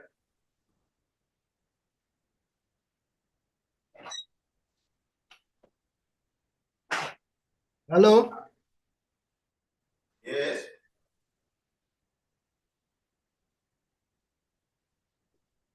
Are you there? I'm playing on channel 1 for interpretation on English. I cannot The hear sound. you. Where are you? Can you hear something now on the interpretation? Go to English I interpretation. cannot hear you very well.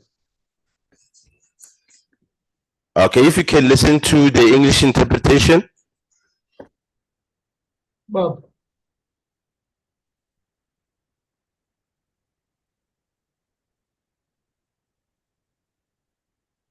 Are you able to, can you hear something on interpretation on English?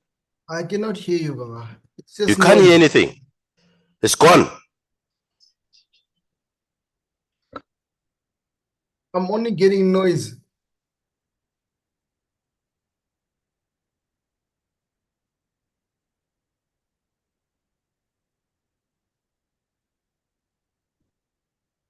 I can hear you now. Are you on the main one?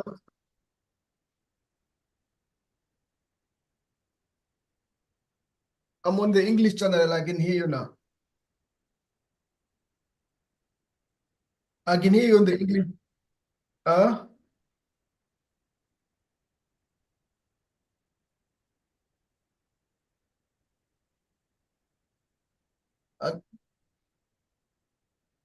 you move away a bit from the microphone because it's a bit noisy, but I can hear you. Is this English?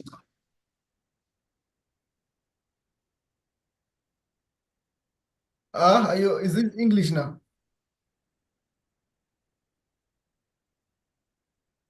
I can hear you perfectly. Can you quickly go to French? Okay, Portuguese. Is this Portuguese? I can hear you Portuguese. Mohabi, you are low. I cannot hear you. Okay. Mohabi is also in the room. I'm also in the room. So we're listening to what? Where are you going now? To the French. Okay. Speak on French. Let's hear. You want to do? Which one are you doing now? Hello? Timothy. Where is Timothy now? You're on French. I hear you on French channel. Yeah. Yeah, I can hear you very well. I can hear you on French, Timothy.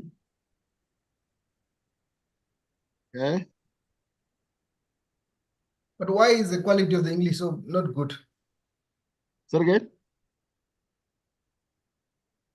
Timmy. Yeah, Timmy, now it's better now. Your English, I think the audio is not so good. Check your cable. Check your cable from the mic, the sound card. The audio is not so good on Timothy, English. can you hear Mohabi?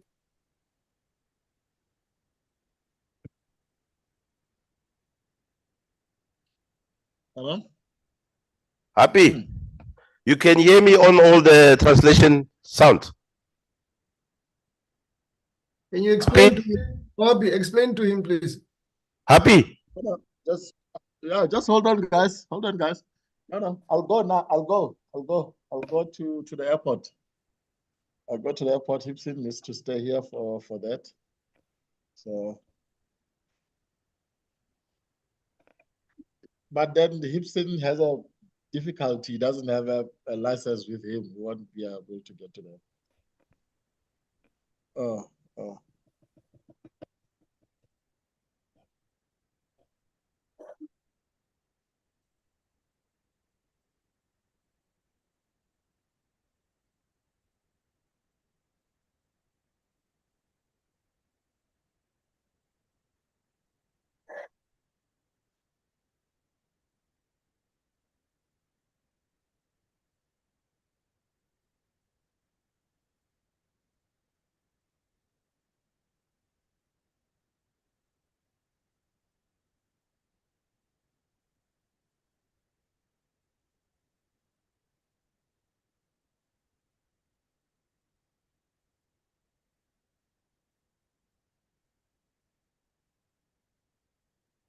Sorry, guys. I missed out. Are we good on? Happy. Yeah. Okay, we tested the sound, right? on all the channels. You guys could hear me, right? That sound is not so good. It's fine, Timothy. You know what? Yeah. That side. When Okay. I bring the cables. I think your cable is stuck.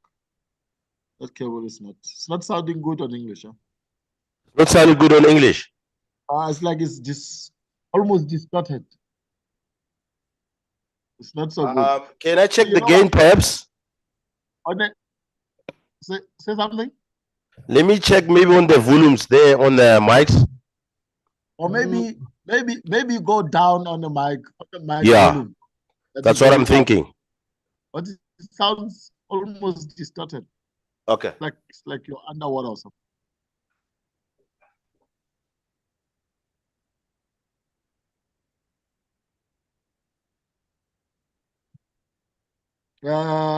Did we test the Portuguese channel? Yeah. And No, it was good. No, go back to the Portuguese. Let's test.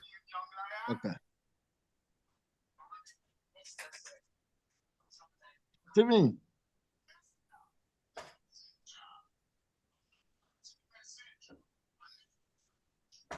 It's my phone there. Yeah, it's not sounding. But it's my phone, eh? Okay. Roland? It's my phone, eh? Is that your phone? Yeah, it's my phone. I just put in my phone in there. I just put in my phone. Okay, can you just go and talk in the Portuguese channel? Because I need to know what we.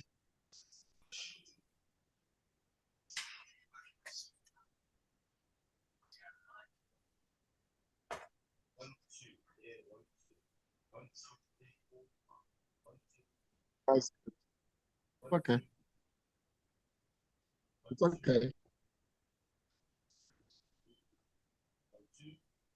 Roland.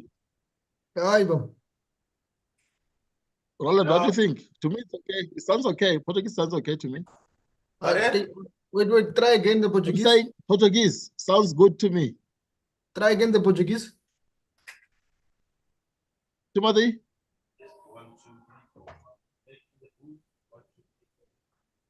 Yeah. Yeah, Portuguese. To me, Okay, Portuguese switch. sounds okay. English In was that, sounding.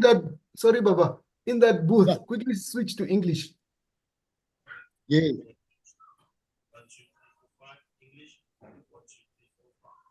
So this one sounds good. So this one sounds good.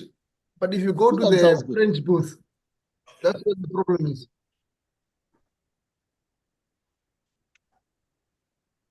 And you speak to English channel when you get there first.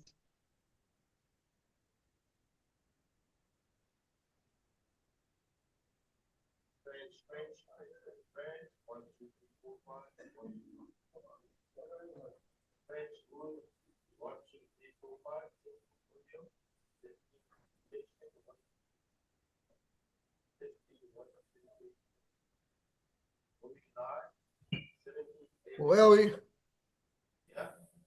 I don't hear him. I cannot hear him. Did you start with the French now? No, not on French channel. Go to English channel. In the French booth. Yeah? What was happening then? What was happening earlier? Because it didn't sound, I couldn't even hear what you said. It was like very distorted. Did you go down on the volume on the mic there? Do you think it's a gain staging or what? No, I didn't. On which channel? Channel one on that thing, on that channel one in the French booth. Okay. Press the other console in the French booth. Still go to channel one.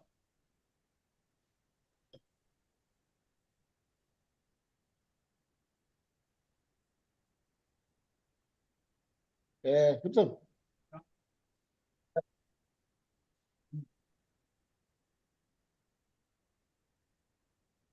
It sounds this one. Sounds. It sounds cock. Okay, I'm coming that side, so I'll bring I'll bring a console just in case. Maybe it's a mic, it's a gooseneck, or it's a whole console. So guys, I'm leaving you guys. I'm coming that side, Timothy. Ne? Timmy. Happy, I got you. Yeah. Is there Timothy here? Yeah, happy. Yes, I'm coming that side. I'll bring a console. There's one that doesn't sound good. I don't know if it's a gooseneck or it's the actual console, the whole console. Okay. So I'll come that side. No. Okay, sharp. Guys.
Good afternoon, honorable members.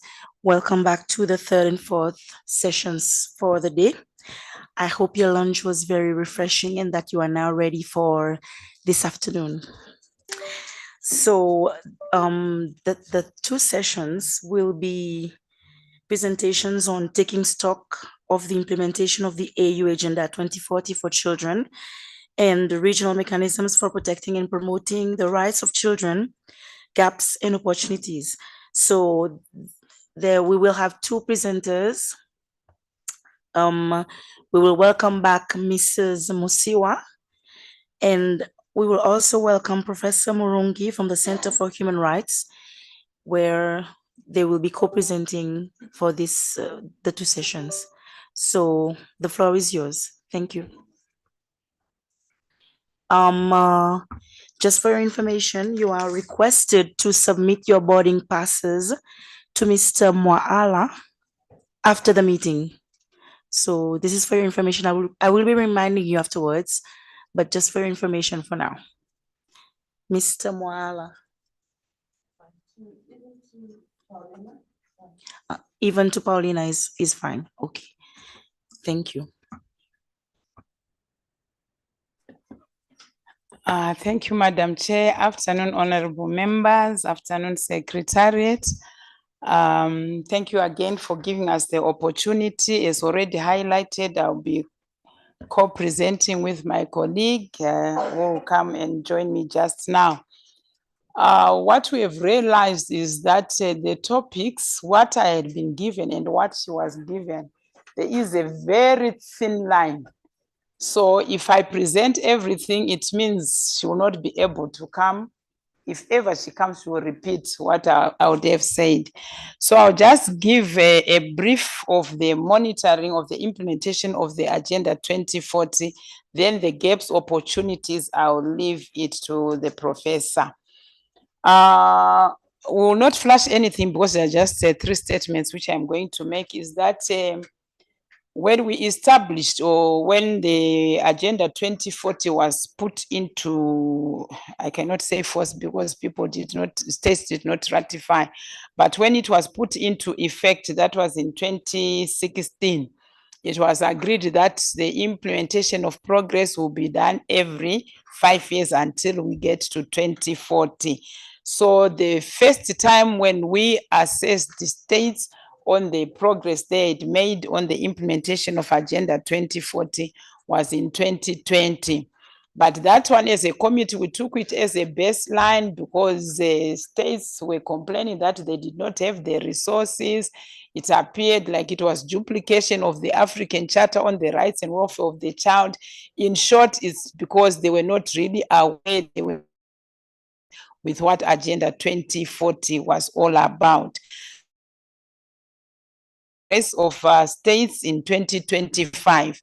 The other mechanisms of how we monitor the progress of states before the 5 years, my colleague is going to articulate on those different mechanisms when she comes up here.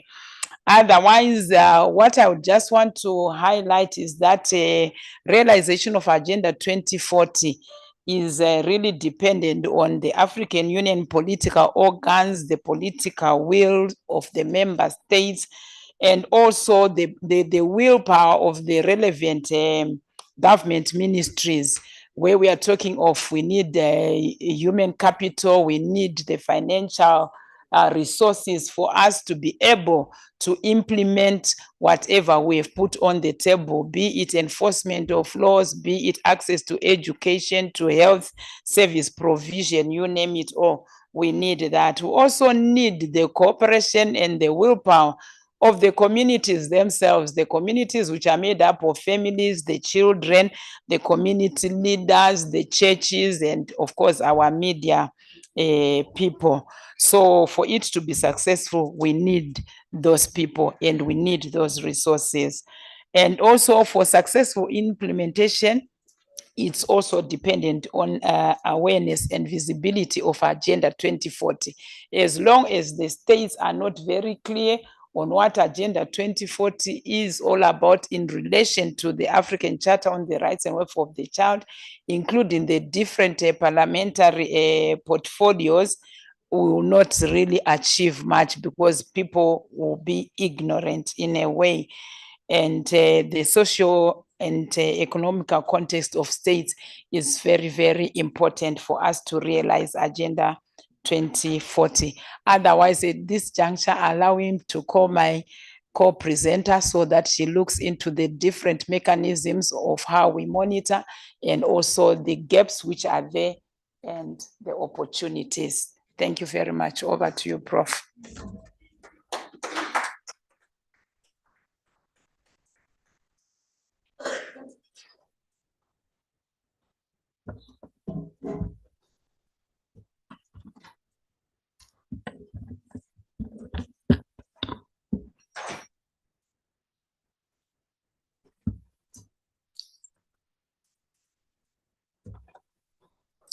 While we wait for the presentation to load, thank you very much, Honorable Chair, honorable members.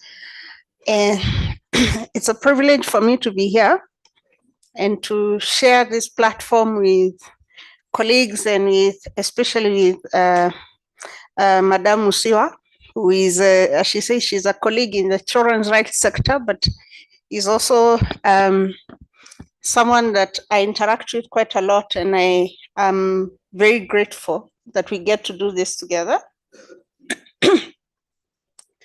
My name is Nkatha Murungi. I am the acting director of the Center for Human Rights. The Center for Human Rights is an academic institution, but also an NGO that is based at the University of Pretoria in South Africa. And we work across the continent, doing quite a number of things, including academic programs, but also engaging in human rights advocacy. And one of the areas where we do human rights advocacy is in the context of children's rights. So my engagement with you here is from the point of view of the children's rights discussion, but also I think there will be opportunity to engage on other aspects of human rights in the course of time. We were just speaking over lunch with the Secretary General and saying there is always need, because we are partners on so many other platforms, there is always need for us to keep speaking together and finding ways of growing our respective capacities. So I'm looking forward, as the Center for Human Rights, for opportunities to continue to support SADC-PF, whether during your meetings or in the intervening period, so that we can advance the cause of human rights on the African continent together.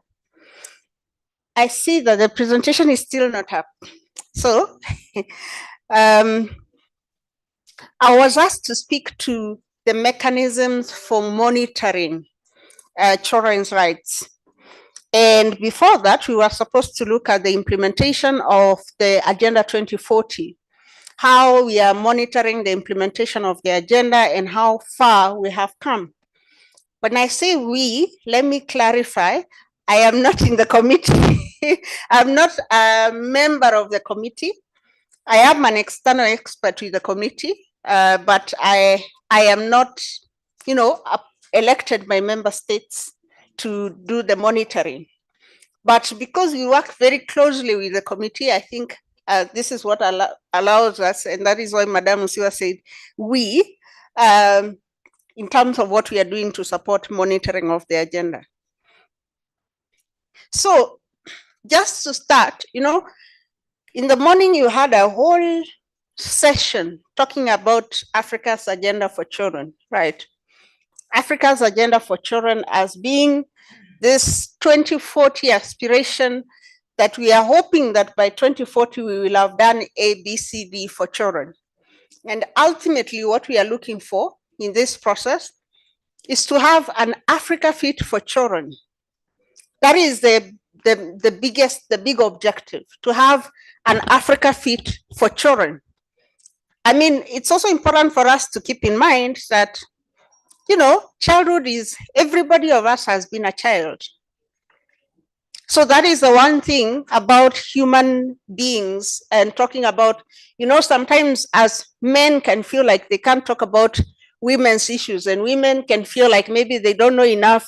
If you don't have a disability, you don't know enough about the experience of people who have a disability. But all of us have been children, right? That is both a good thing and a bad thing. A bad thing in the sense that everybody also thinks that they are the expert because they have also been children.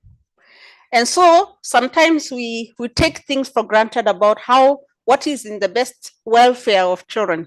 So the Agenda 2040 helps all of us to say collectively, this is what we want for our children together as an African continent. If this continent is to make progress, this is what needs to be in place for children on this continent to achieve their maximum potential. So, but we can't get to the Agenda 2040 without maybe understanding where the Agenda 2040 sits within the general African Union, how it relates to what you do at the SADC at the SADC level, and why should you care about the Agenda 2040? Because it's easy for us to come here and introduce fancy documents, right? And then we close this session and we go. It's a good thing that you will go knowing that you know something called the Agenda 2040. But I think what is most important is for us to ask, and so what?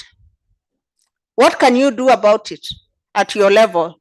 As a member of parliament, as a representative of the people of your country, how can you make the Agenda 2040 a useful, a meaningful document for your society? So, while we are still waiting for this to come up, sorry, I don't know what's going on there. Just maybe refresh. In the morning, you must have gone through the Agenda 2040, 10 things for children. 10. And we are now 10 years into Agenda 2040. And 2040 is only 15 years away. Did you know that? 2040 is only 15 years away. When this agenda was adopted, it sounded like a very far off distance, because it was just the other day in 2015. And it sounded like it was very far off. But this is 10 years in. And we promised the children of Africa that we will provide effective continental framework for advancing children's rights through the working of the African Community of Experts on the Rights and Welfare of the Child, that we would provide child-friendly national laws and policies and institutions, that every child's birth and vital statistics will be registered, that every child will survive and have a healthy childhood, that every child will grow up well-nourished and with access to the basic necessities of life, that every child will benefit from quality education, that every child will be protected against violence, exploitation, neglect, and abuse, and that every child will be free from the impact of armed conflict, and that every child's view will matter. Those are the things that we promised children how many years? 10 years back, and which we still have only 15 years left to fulfill. And I wonder if most of us, when you sit in your respective capacity, do you really think that we are anywhere closer to guaranteeing these things? Some things more than others, right? Maybe we can say we have better access to education now than we did maybe 10 years ago. But even that is not guaranteed, because in the period since then, there has been COVID. And during COVID, what happened? Education was the first casualty. Children had to go home, schools were closed. Then there were some education gaps that emerged from COVID that even now we have still not addressed. In some countries, whether in SADC or beyond, In some countries, schools were closed for a year. Children are still catching up from the effects of the pandemic. But that is formal education. We are not even beginning to think about other disruptions that are happening. We are now talking about floods every other day and drought, things that are making it very hard for children to go to school, isn't it? We are talking about teacher shortages. We are talking about unskilled teachers.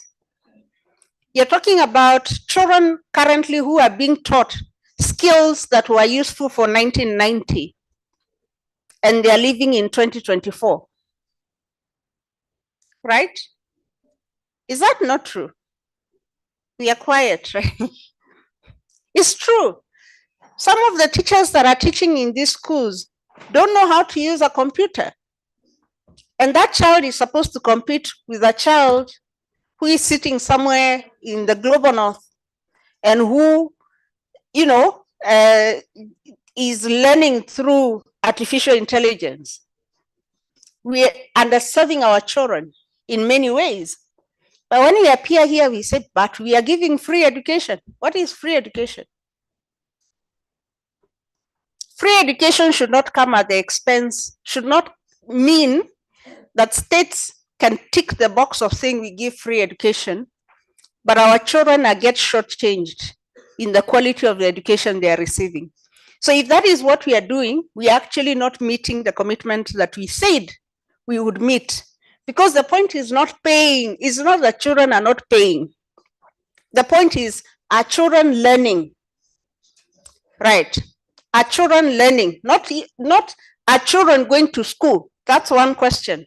The other question is, are children learning?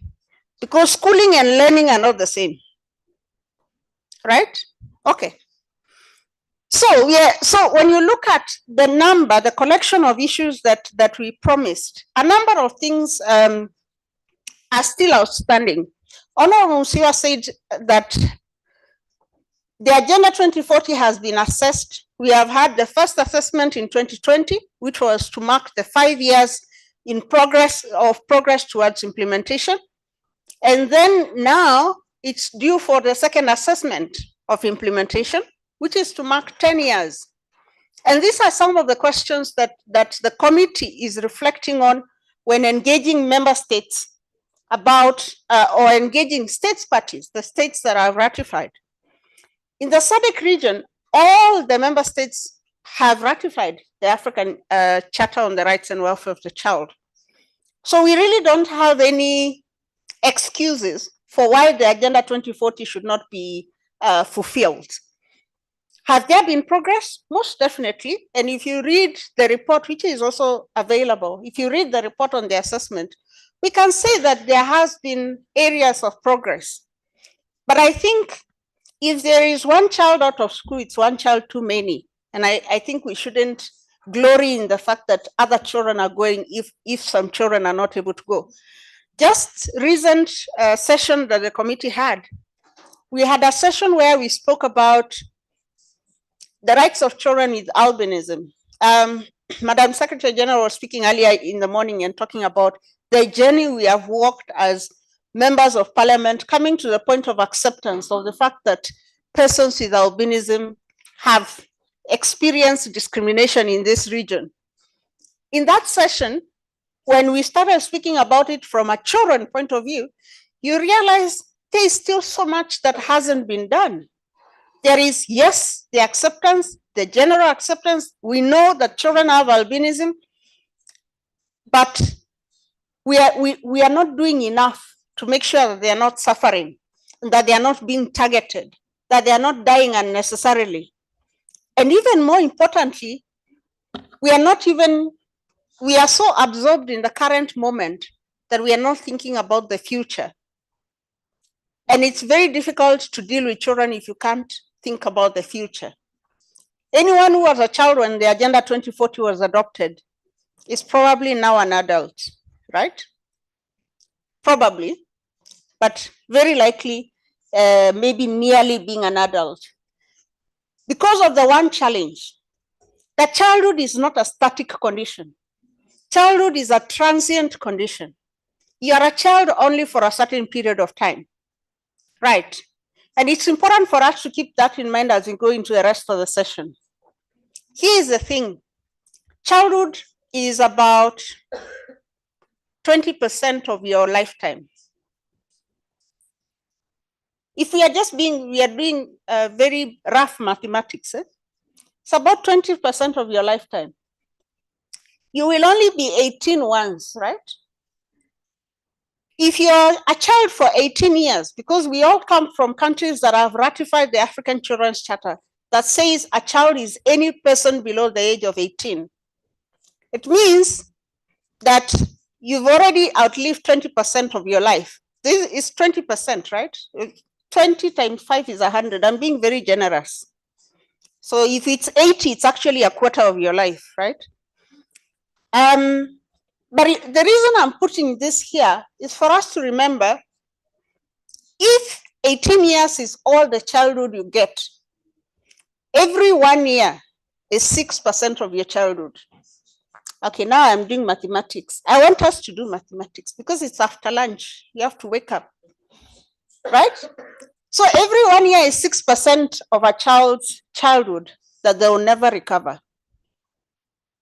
So every 1 year you sit as a member of parliament and delay the adoption of a children's bill, you're robbing every child in your country of 6% of their childhood for every 1 year.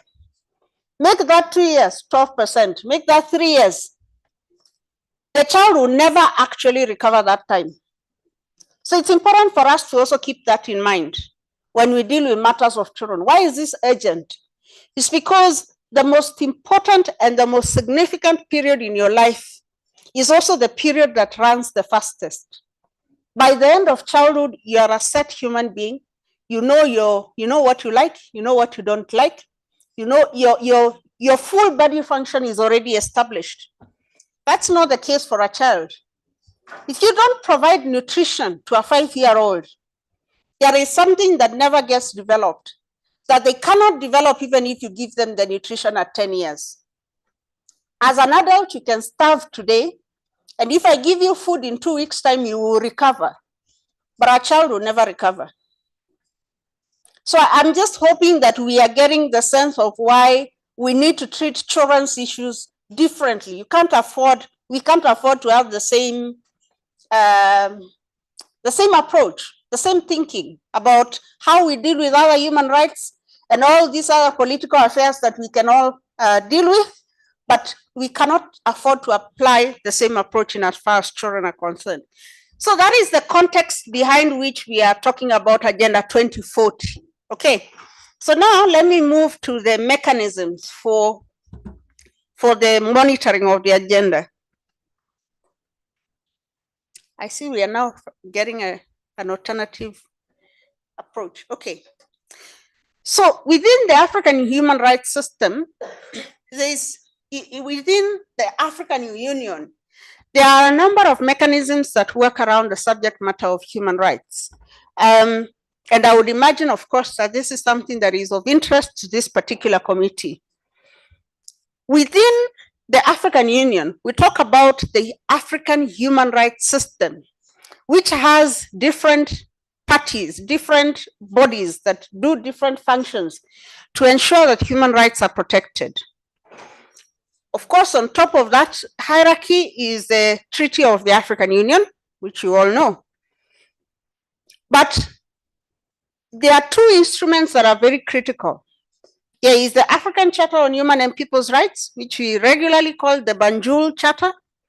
And then there is another charter, which is the African Charter on the Rights and Welfare of the Child, which is the charter under which the discussion today is happening. And that charter then establishes the African Committee of Experts on the Rights and Welfare of the Child. And it's that committee that set out the agenda that we are talking about today. And so the question then becomes, as SADC-PF, how do you interact? How is this, as I began by saying, how is this your business? Where do you come in? Because At the level of the regional economic communities like SADC and the East Africa community and the Economic Community of West African States, ECOWAS, and the Northern and Central Africa, we all have other instruments that we are working on. And those instruments touch on many things, plus and including children. And so you wonder, with all these instruments happening, how then do you make sure, how do they relate to the Agenda 2040? So children's rights, children are, of course, part of the broader community of human beings, right? Children are part of the general population. How much percentage of the population is children? Anybody? How much percentage of our population? 70. Anyone else? In your country, what is the percentage of children in your country? In the general population? 70 is the youth. Wow. Where youth is, which age? Up to 35. Okay. So anyone? Do you know how many children are in your country as a percentage of the population? 70.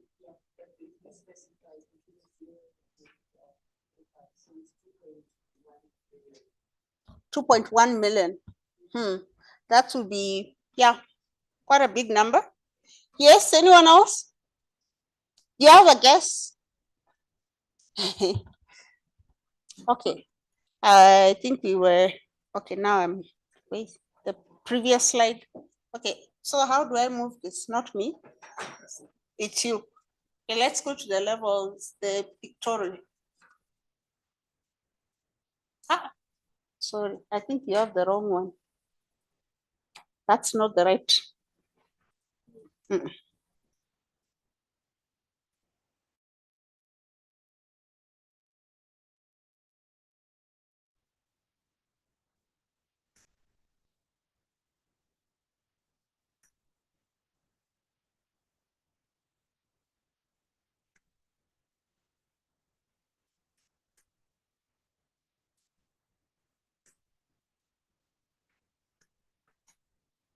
Okay.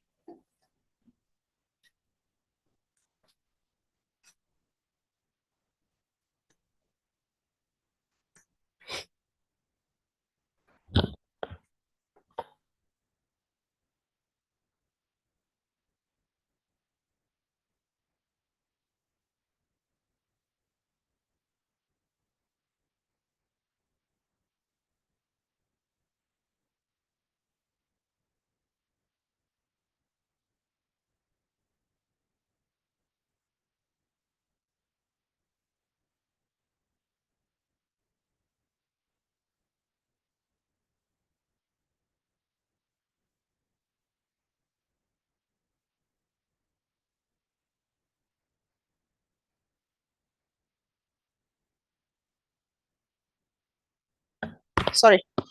Children on the African continent constitute about 52% of the general population. When I say children, I actually mean people below the age of 18. If you stretch that number to people up to the age of 35, it goes to up to 70% and above. That says something about the continent that we live in, that we have a very young continent, extremely young continent with consequences. Did you know, for instance, that by 2050, I know 2050 sounds like far, right? But by 2050, current projections are 1 in every 4 people in the world will be of African descent. Has that sunk? No? Okay, so by 2050, out of every 4 people, 1 will be either African or of African descent. The largest population is going to be in Africa, as is also the youngest population. there are things that are going to continue to happen, like migration, that Africans will move a lot more in the next years. If you think of it that way, laws that says Africans can't move or that tries to stop migration don't make a lot of sense because people are actually going to move. So the question should be, how do we manage migration? If we are going to be the highest population in the world, will we be able to feed ourselves? Will our children be able to feed themselves? Will we be able to control the incidence of violence that we are talking about now? All those aspirations that we spoke about of 2040, will they really be a reality? Because conflict, there will be more conflict, not less of it, maybe a different kind of conflict. But we are already having conflict because of climate change. People are migrating because of drought, right? Communities are fighting because of the drought and scarcity of water and scarcity of food. So this is not, those are some of the things that are still going to continue happening. So now that we are thinking about implementing an agenda 2040 for children, we should be thinking in those contexts. One, that we have extremely young population. That two, we will continue to grow, if not exponentially, which is why we say we need to harness the demographic dividend. We keep saying demographic dividend, and we are not saying what is this demographic dividend. It is numbers, but the demographic dividend can also go very wrong. Because if we are going to have the largest population, it means that if our children are not educated, a quarter of the world will not have the skills that it needs to survive. It will just increase inequality and lower the quality of engagement that we can have as a global community and as a contribution. This pictorial is the African human rights system that I was speaking to earlier. And if you look at it, we do have a lot of mechanisms for how we can address these issues, how children's rights issues can be addressed. And since morning, we have been talking about the Agenda 2040, which is right there at the corner. It's a product of the African Children's Committee, which is then endorsed by the African Union itself. So it is a document of the African Union. But at the bottom there, we have also the regional economic communities such as SADC. And there isn't a direct line of relationship between the regional economic communities and any of these mechanisms, if you can call those ones. Because when we say mechanisms, human rights mechanisms in the African region, we mostly will be referring to the three: the African Children's Committee, the African Court on Human and People's Rights, which is based in Arusha, Tanzania, and the Banjul Commission, which is based in Banjul in the Gambia. But what is important is to note that regional economic communities such as SADC, ECOWAS, and East Africa Community were established for economic reasons, but have recently begun to play a very critical role in terms of human rights, and especially in making policies related to children and other vulnerable groups. So you can see a number of instruments that speak to how children's rights are protected.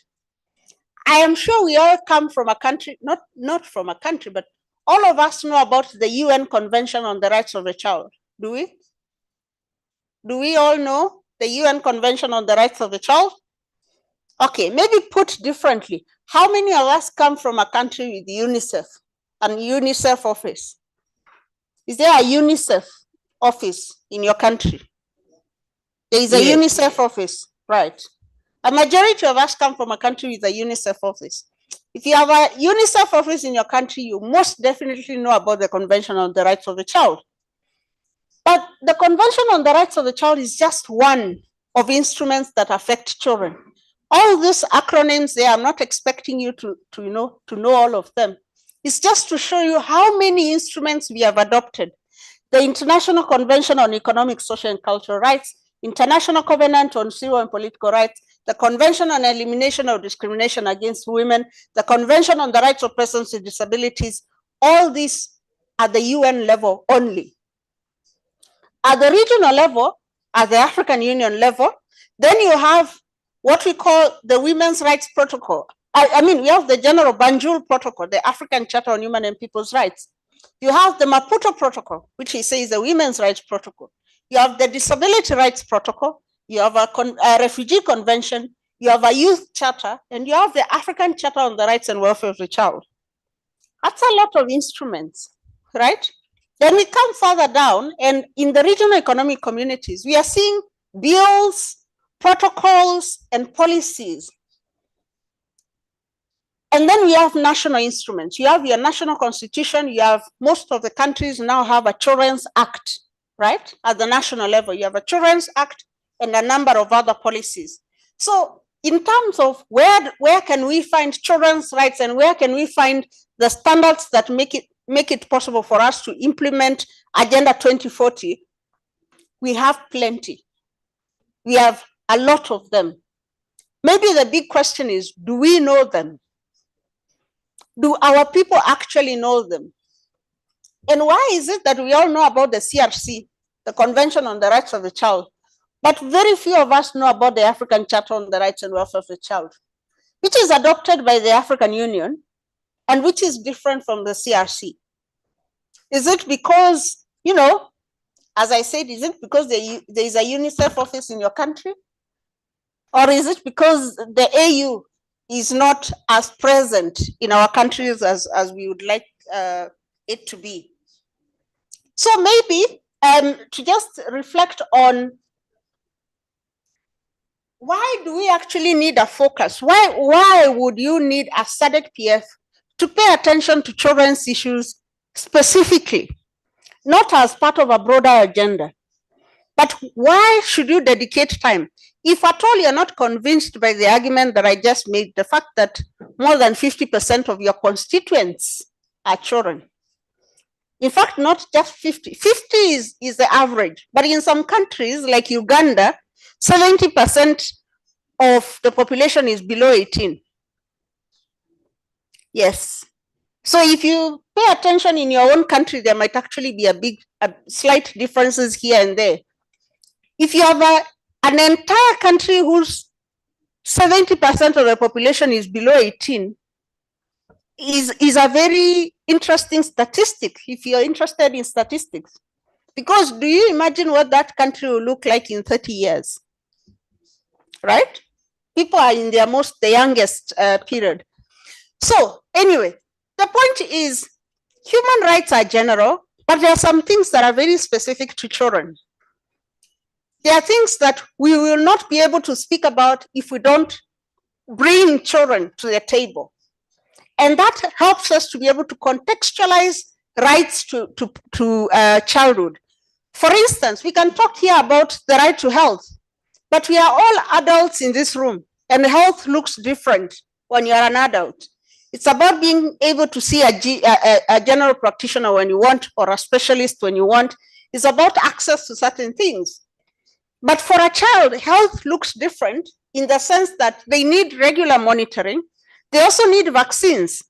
We may sit here and argue about whether or not we should get we should get COVID vaccines.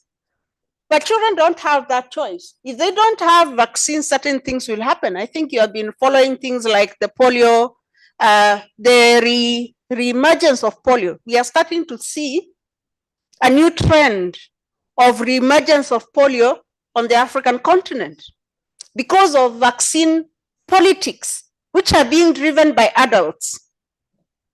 And those who are paying the price are children, right?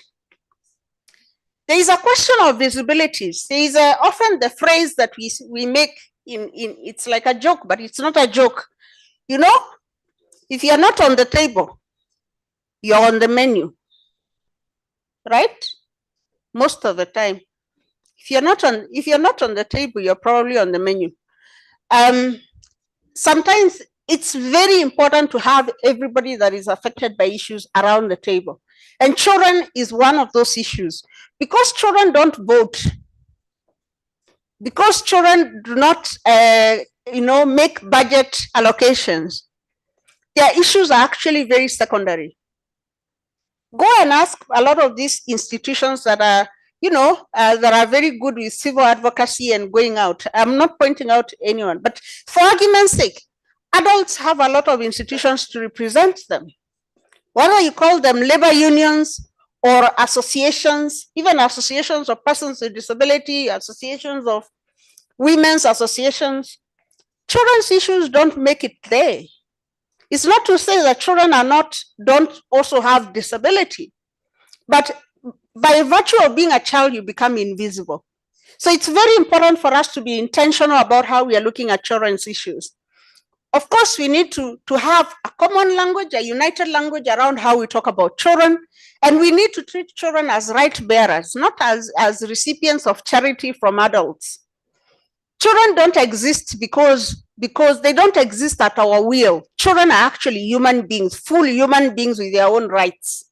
And we need to acknowledge that. That is the essence of the instruments that we have ratified as African countries.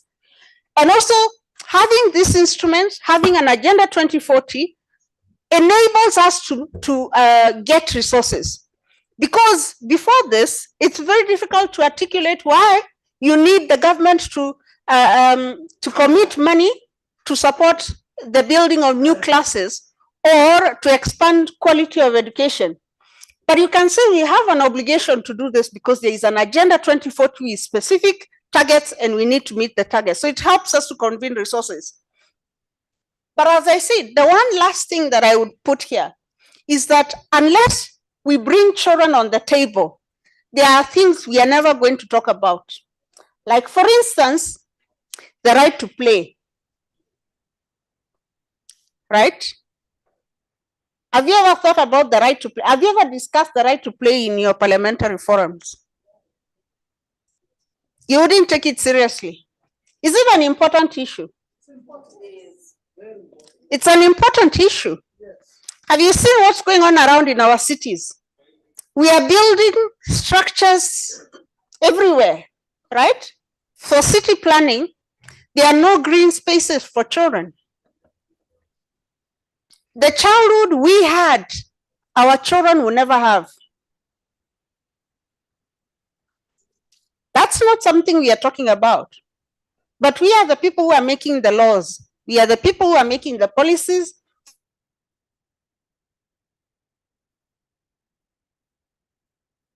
To continue disenfranchising a generation. Yeah? Okay. So I think it's very important for us to reflect on what are the childhood specific rights that we need to care about, such as play, but also care. We need to talk about care. Until you think about children, we as an African continent are never going to legislate around care. For instance, as was being discussed earlier on, we are never going to get to the point where we discuss something like kinship care. So we will forever be running after other regions that are talking about adoption. But in the African region, as I always speak to my class, my students, let me ask you, for engagement's sake here, I'm just going to pick on anyone who can tell me what is the word in your mother tongue for adoption. Is there a word in your mother tongue for adoption? Huh? Adoption.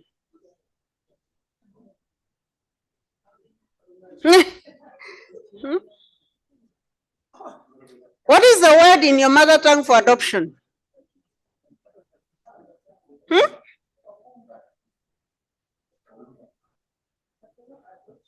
You don't know any word for adoption?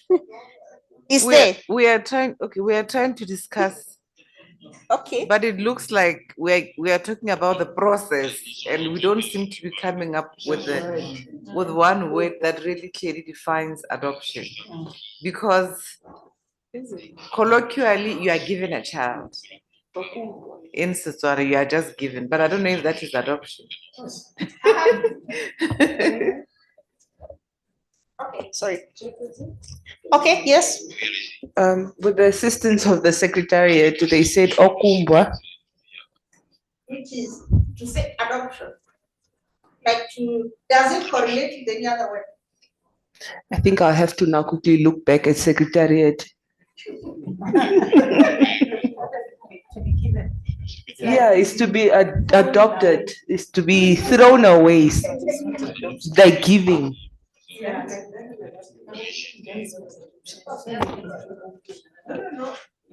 African, I always say culture. In this context, I always say Setswana because that's my country. Setswana exposes. So a lot of times when you listen to such a word like a woman who's not married, it's derogatory. So anything else that culture shuns, they give it an expression that correlates with non-acceptance. And therefore, I'm not surprised that Ukujwa, what? Okungwa is like that. I mean, you can imagine what is a childless woman called in your own local languages. You can imagine what a woman who has not been married is called. You can imagine a child who's born out of wedlock. You can even imagine the traditions. I mean, sometimes a child is born in a family and you may think, no, we've accepted this child, we love this child. But immediately they call the father by the name of the child who's their biological child, even if that child is born after the firstborn. And traditionally, normally you ascribe to say, for instance, Mankata, simply because you are the firstborn. But you can be born first and they decide to say Majeron Mina, even when she's second born, simply because they're trying to say we don't accept children who are born out of wedlock. So I'm not surprised that we may not find words, and the words that you find are really trying to say that's unacceptable. That is why we don't have options. When I can give birth and I say I would adopt, they'll be saying, But you see what I was trying to get you to see is that on the African continent, we also have this idea where we don't interrogate issues. We don't. We just, someone came and told us adoption is a good thing, and we started doing adoption. And African countries are the countries where a lot of the children come from. You find children who have been adopted to Western countries, and the narrative is they are going to have a good life there.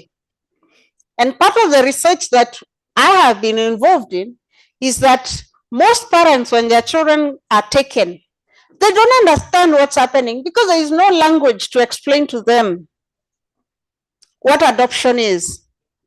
They think that they are sending the child to go and stay with another family, and they will come back and they will still remain connected to them, because culturally, as Africans, you can never be disconnected from your ancestors and your family. So people still think that wherever that child goes, they'll still be part of our family.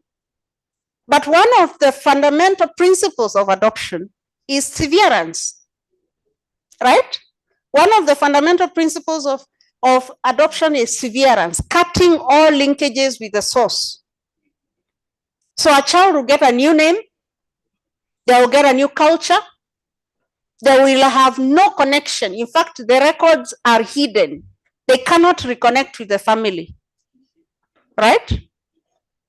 The instruments that we speak about out here, those instruments will say that every child has a right to adoption. But you, as members of parliament, should be able to say, in our context, our law should be able to recognize kinship care, because that's what we know. Kinship. I don't know how it is in your countries, but in my culture, like for instance, in my culture, there is no word for uncle or auntie. Maybe there is, I'm not too sure. I'm not very good with my mother tongue also, but it is, but it's not a commonly used word. What we know is we say my big mother and my small mother and my big father and my small father. But that's true, right? In a lot of customs, my father's brother is my father. There isn't another different word for him. We don't say he's uncle. We say he's my elder father or my younger father or something. So in our cultures, we children didn't really always understand the concept of orphaning, because wherever you would meet someone else, you would still say, this is my father, right? Even if he's your father's brother. Our current laws that we have adopted don't recognize that. So if I want to take on my sister's daughter, and I want to take care of her, I have to go through a process of adopting my sister's daughter for me to be able to say that she's part of my family. But my culture already recognizes her as my daughter, right? So we are doing, okay, that's not why I came. But the reason I am here is to say that if you don't engage, someone else will tell you what to do. And you will think that this is your idea. Right? That is what is happening. In a lot of our parliaments, we don't actually engage with children's rights meaningfully. We just rubber stamp standards. You don't engage with what does this mean in our context? How does it apply in our context? It's important for us to just keep that in mind. Okay, so there are many institutions in the African region that work on children's rights, and you can see some of them there. There. One step behind there. Those institutions, I've already mentioned them. I don't know why it keeps jumping, but yeah. Okay, just let it stay there. So you have different institutions. You have the African Commission, you have the African Committee, you have the Pan-African Parliament, which you're very familiar with. You have all this, the ECOSOC. There are a lot of bodies on the African continent that's in some way or the other engage with children's rights. However, the African Committee of Experts on the Rights and Welfare of the Child, which Madame Musiwa is representing here, is the primary body that actually deals with children on the African continent. I don't know how we have gone to the sub-regional level now. Okay, there.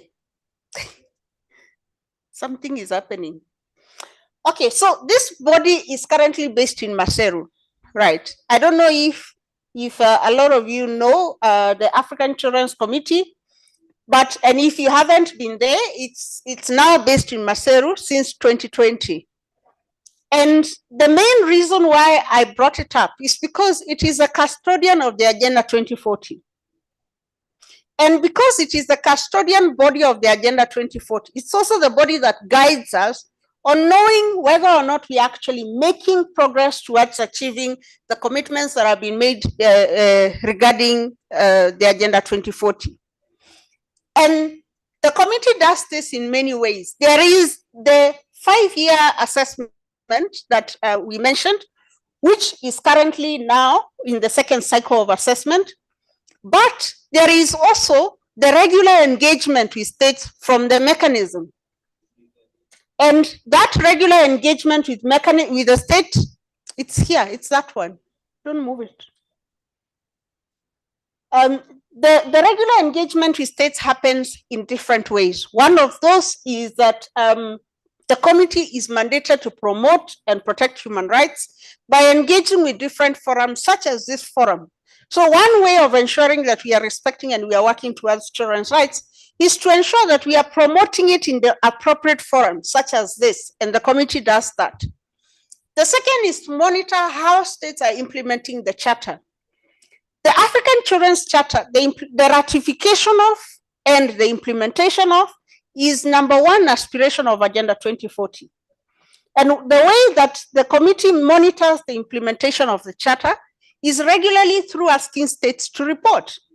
And a lot of states are reporting, including your states. Some of them have reported. I'm not here to single out any state, but I can tell you it's on the website of the committee. If you want to come see me separately, I can tell you where your country is. But it's important for you to see. Yeah, I don't want to start a war here. It's important for you to know what does your government say about respecting children's rights? Is your government actually representing, you represent the people. You should be able to say, this is not consistent with what we know. The people are the communities in my country. This is not particularly representative. But if you're not aware that the state is making these representations, you cannot query them. So you need to be able to be conscious of when is the state reporting to the African Committee of Experts on the rights and welfare of the child, and what is it saying in the state report. This is important in many ways because I hope we know when you say a state is reporting, there is a difference between the state and government. The government is the people who are in power.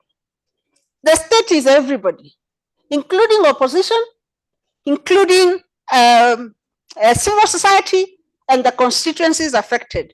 When that report goes to the committee, it goes to the committee as a representation of the entire state of the country, not of the views of the government. So it is important for us as members of parliament to be able to do that, to make sure the state reports that are going out actually are a reflection of the reality on the ground, and that those state reports also clearly indicate the progress we are making towards an Africa Fit for Children. We have moved again, okay. Then the other aspect of it is to monitor the implementation. So the committee does visits to different countries. We were just chatting over lunchtime that given the mandate, for instance, the parliament has, it would make sense that when the committee goes to the country level, that they can find these members of SADC-PF that were here and that now know about the Agenda 2040 to be able to, join that mission at the country level to see what is your country doing about implementing the African Children's Charter. So that would be an interesting way to know that the committee monitors the implementation of the agenda, but also of the charter through country visits and missions from time to time. Of course, there are other tasks that can be assigned by heads of states and governments as time may come. And for instance, while we are implementing Agenda 2040, Agenda 2040 is derived from Agenda 2063. Do we know Agenda 2063, right? The African Union has an Agenda 2063, which is agenda established to commemorate 50 years since 2013 when the African Union got to its first 50 years mark. And since 2013 to 2063, it will be another 50 years. And Agenda 2040 is the halfway through this. So we are also, by extension, when we implement the Agenda 2040, we are implementing the broader agenda of the African Union, which is called the Agenda 2063. So how does the African Children's Committee have a relationship with all these other mechanisms? The first thing is to note that the work of the African Committee as a implementing and monitoring mechanism is complementary to all these other bodies. It's not a competition. So what the commission does, what the committee does, what the court does are all complementary in nature. So when a matter comes before the court and it relates to children, the court will invite the committee to contribute its expertise. If a matter comes before the African Commission and it is about children, the same thing will happen. It's complementary. That is why, so far, the African Committee of Experts and the African Commission on Human and People's Rights have, in some cases, developed joint standards. One of those is a very recent genital mutilation. Female genital mutilation mostly is a women's rights issue. but it mostly happens in childhood, right? It mostly happens in childhood. So you can't address it purely as a women's rights issue to the exclusion of children, because you also need to think about the fact that these girls who are going through it are going it primarily because they are children. Yes, they are girls, but they are also children. And because they are children, they are not able to make certain decisions to protect themselves. So you have to think about it from both sides. So these mechanisms are complementary. They are not in competition. It's not to say that because, you know, the commission deals with women and we deal with girls, with children, we don't talk to each other. It doesn't make a lot of sense, because human beings cannot be put in one box. People have occupied different spaces. So these mechanisms are complementary. They also collaborate, like I have just said. You're engaging the same state. So if country A is appearing before the commission, you can't appear before the commission and say, you know, in our country, we don't have female genital mutilation. And then you go to the committee and say, actually, you know, we have female genital mutilation, but maybe these are not the numbers. You need to speak the same language, right? So these bodies collaborate to make sure that we have a consistency of reporting and a consistency of standards. And the last thing is the African Children's Committee, in its monitoring work, is a specialist body. If you spend all your time on one particular group, you become an expert in the group. Now, they're already appointed as experts in the group, but this allows us to pay close attention to matters affecting children. And considering that we live in a region with the highest number of children, it only makes sense to the welfare of children. In closing, let me just mention some few things that are of interest and which I think will come up in our discussion, or at least we may think through. So the Agenda 2040 was adopted in 2015, as we said. It's going to run until 2040, yes. But a lot of things have happened and are happening. So in addition to the Agenda 2040 having been adopted in 2015, which was 10 years ago, the committee, the charter which we currently use, the African Children's Charter, has been in place since 1990. So if it's been in place since 1990, how many years is it now? Huh? 35. So it's going 35, right? Almost. It's going to be 35 years. A lot has changed in Africa in 35 years. If you can remember the things that have happened in the period, we have new developments. We have emerging issues that are affecting children, some of which are covered under the Agenda 2040, but some of which are not yet covered in the Agenda 2040 and probably will be a defining element of how the Agenda 2040 is assessed. There are some rights-specific issues. Like, for instance, when you talk about the right to education, we cannot be talking about education today as we were talking about it 30 years ago. 30 years ago, finishing primary school was important. Today, finishing primary school is not nearly enough to make you capable of being a shopkeeper. Are we true? Is it correct? Right? 30 years ago, a high school diploma could get you a job. Now you don't need just a degree, you need a degree and a specialization. If you're lucky, you may never actually find jobs. So the question becomes, what are we doing to make sure that the education that we are giving our children is actually education that as it is right now? Have we changed how we assess education, or are we still using the same metrics that we were doing 30 years ago? That's important. Secondly, in the context of things like health, health is not just about being sick and not being sick rather. WHO says health is the full state of not just the absence of disease, but also the psychological and mental and physical well-being.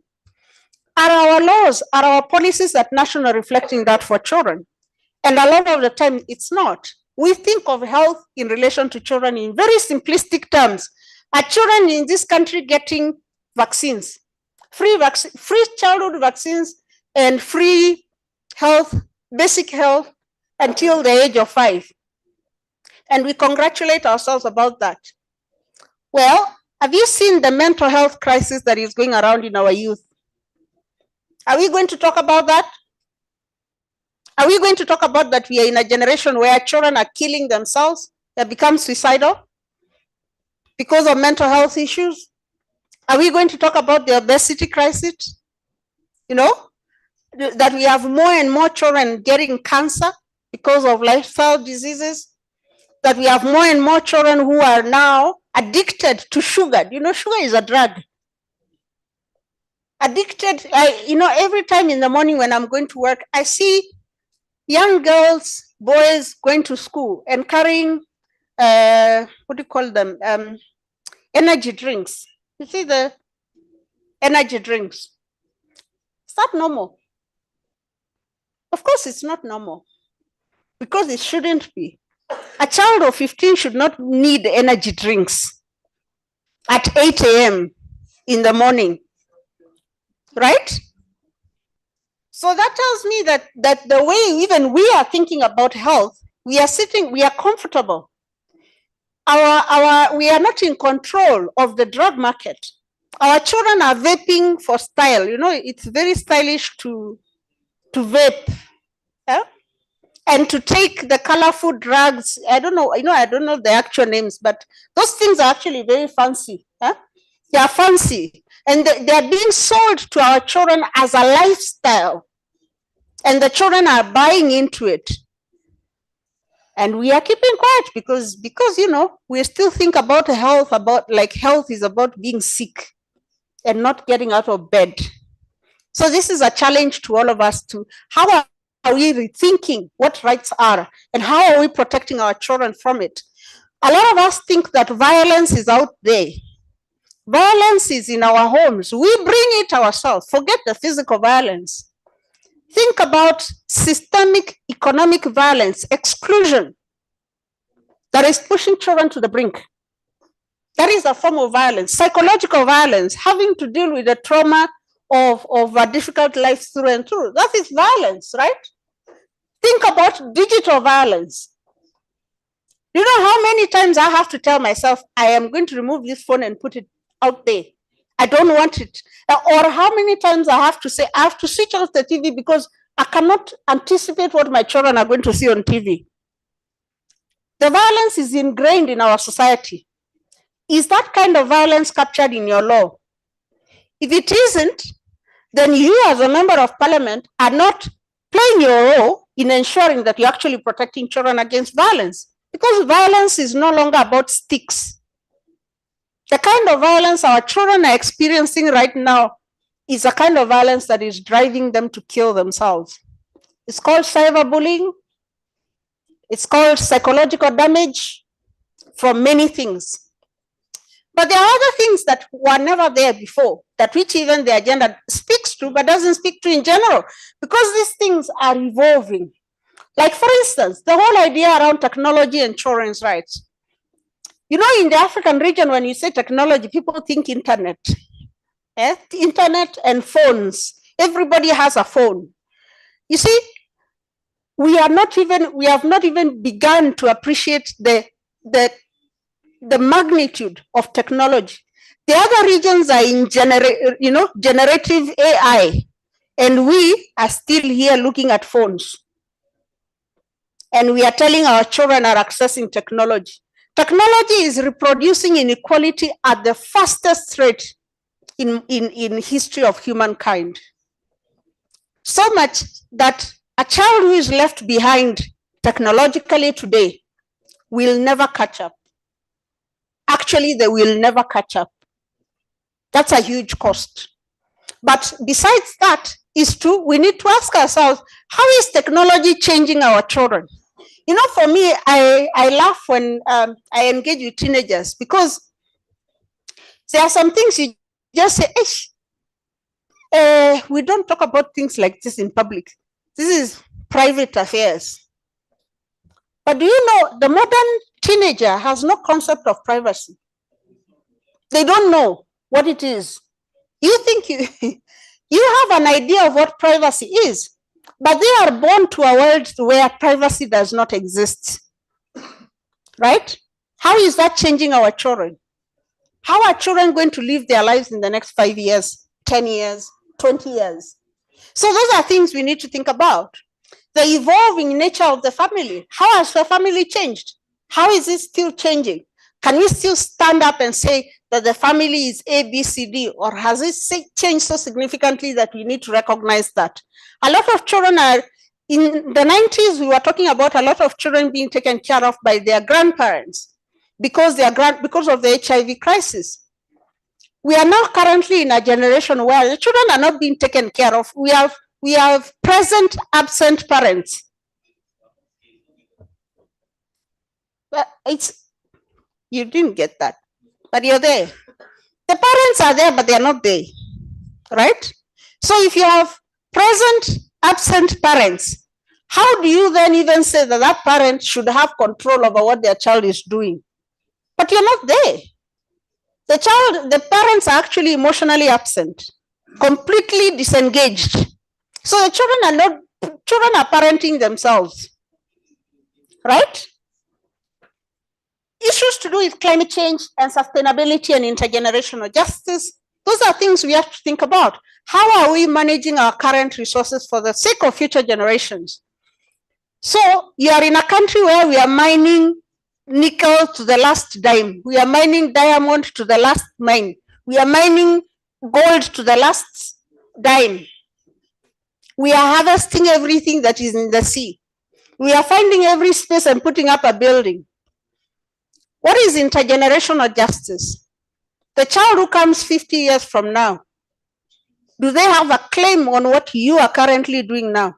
Do they have a claim on this earth like you? Can you claim, that you have, boundless control over how much you can exploit? We need to think about the future generation. Intergenerational justice says, use what you need and leave the rest for those who come after you, because there are others coming after us and they need to be able to experience life. We've already robbed a lot of generations of a lot of things. Very soon, it will become a scary experience to have a child, because you will know that this child is going to suffer endlessly. They will not have food. They will not have clean water. They will not have a clean environment. They will never be able to mine anything. They will never know what animals look like, except through pictures. They will never know what rivers look like, because our irresponsibility has cost the next generation everything, right? I'm not here to make us sad. I'm hoping that I trigger interest in you enough to see why Parliament needs to be interested in children's issues and why you actually need to be paying attention to what is happening around children and how we are making Africa fit for children according to the Agenda 2040. And I'll stop there, but I'm ready for questions.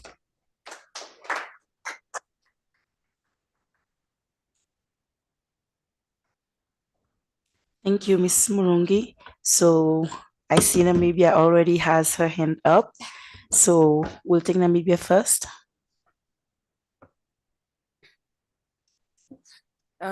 Thank you very much, Madam Chair, and to the presenter. I must say I've never ever heard someone advocate for children's rights with so much passion and so much. You were plain blank, just frank, in the most respectful manner, but one that really triggered our subconscious to think of how important this issue is, and which leads me to just my statement and maybe just two questions. Like, the most important thing you said is how we rethink about what rights are. And I've looked at the Westerners and how you really said, if we don't say anything, people will be speaking on our behalf, especially for Africa. And you look at how Western countries, I won't mention their names, how they are portraying children's rights to the fact that they have extended it to the point where they are trying to push laws where they can change a child's sex like the child's sex at the age of 9. Then you wonder, has this child really fully comprehended the magnitude that comes with that responsibility? To what extent do we allow children's rights if you would now go to the extent of giving that responsibility? Of course, there's a controversial discussion around it, but imagine most of them now, some of them, are coming up at an older age and wanting to retransition because now they are living through depression and they are living through other issues that honestly, it will start another topic if we have to go into it. So to what extent do we allow children's rights? And also separating the parent from the child. I remember when you said how many people would talk about in parliament, get up and talk about children's rights to play. I would look at the community and I just looked at and I tried to picture myself doing that. As much as it's very important, imagine the community listening there, they are saying, Ish, we don't have land, we don't have water, and this MP is talking about children playing. It's because we have put children and categorize them in a second class dynamic. And that means their issues are secondary. If we can give the parent access to health, then we would think that everything we do for the parent will trickle down to the child. If we provide employment for the parent, then we'll think most likely then the children will be taken care of by the employed parent. But then we fail to separate that the needs of a child are different from that of an adult, and they do need various platforms in which you really articulated yourself quite very well. But I would also ask you, how do you make children's rights, particularly in a world that is now shifting, where, for example, there are feminist movements where they believe it's called the 400 movement, the 4K movement, where they're talking about women decentering from being dependent on men and women decentering from this mother image that the world portrayed us. So many women are opting not to have children. So the world is moving away from really seeing as children as a necessity for life development. How do you then, in this world that is moving to that aspect, bring and champion for children's rights in a manner where it becomes an issue of like you said, mental health is a crisis, access to education is a crisis, but however, we don't look at it from that level. So how would you say we as MPs today would package that advocacy?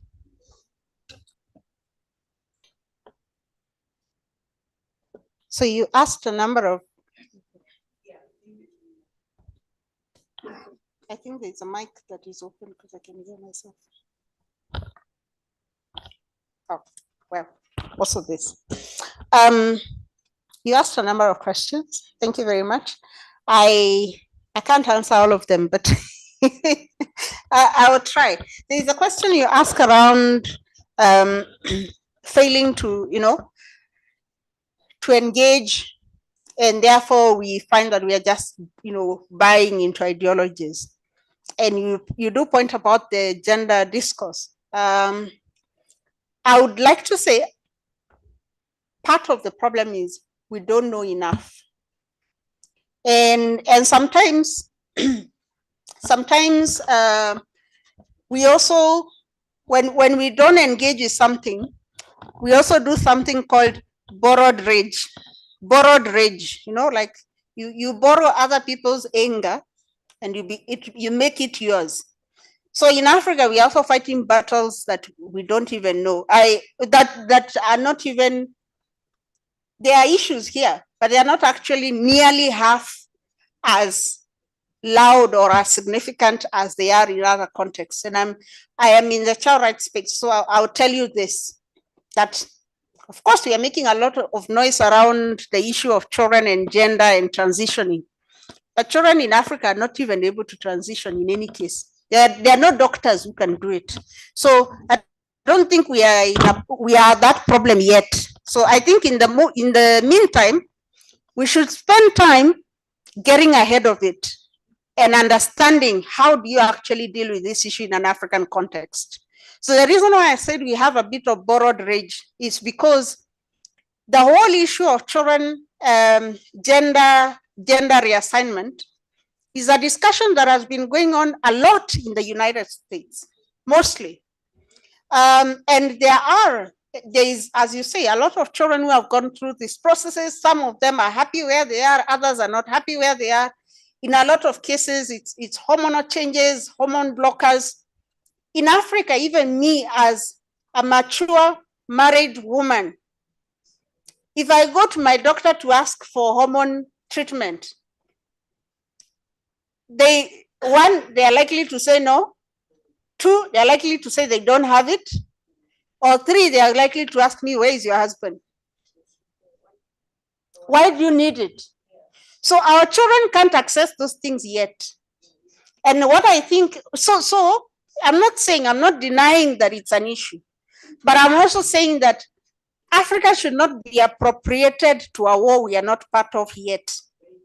We should spend our resources getting ahead of it, understanding our context, understanding this issue in our particular context. There are things that people fight about that are not really an issue here. My mom tells me of a story of how my mom is an elder citizen. I am the youngest of my parents' children. And she tells me how when she was young, she had an uncle who was an adopted. So you see, adopted now is because I don't have the right word, you see, in my mother tongue. He wasn't adopted. In those days, if a child walked into your home and they didn't know where they came from or their family and nobody claimed them, they stayed amongst the children. So my grandfather had a brother of that nature who once walked into their home as a young man, very young man. He was never sought by anyone and he stayed and he became a relative of the family and he grew up in that family. But he also had his own peculiarities. So, I mean, it was those days, it was very olden days when, when you say olden days, here people think very recent knowledge, but my parents have lived the life where you build a house on a tree because there are animals roaming and you need to find a place to run if the animals come. So our African old is not very far off. Don't think that when we say old in Africa, it's too far. It's not. So we are talking about maybe 1940s, 1930s, that these things are happening. And my mother clearly remembers in their community a man who people used to say, but this man is a woman. He was never dressing like a woman, but he had tendencies, according to them, that were female. They didn't kill him. They didn't bother with him. They just noticed that he was a different man and he lived his life in the society. There is a problem when people are really obsessed with defining people. And we are in that context right now. We have become obsessed with putting people in boxes. And when you become overly concerned about how people are defining people, you find yourself preoccupied and then you waste all your energies on other things that could be happening.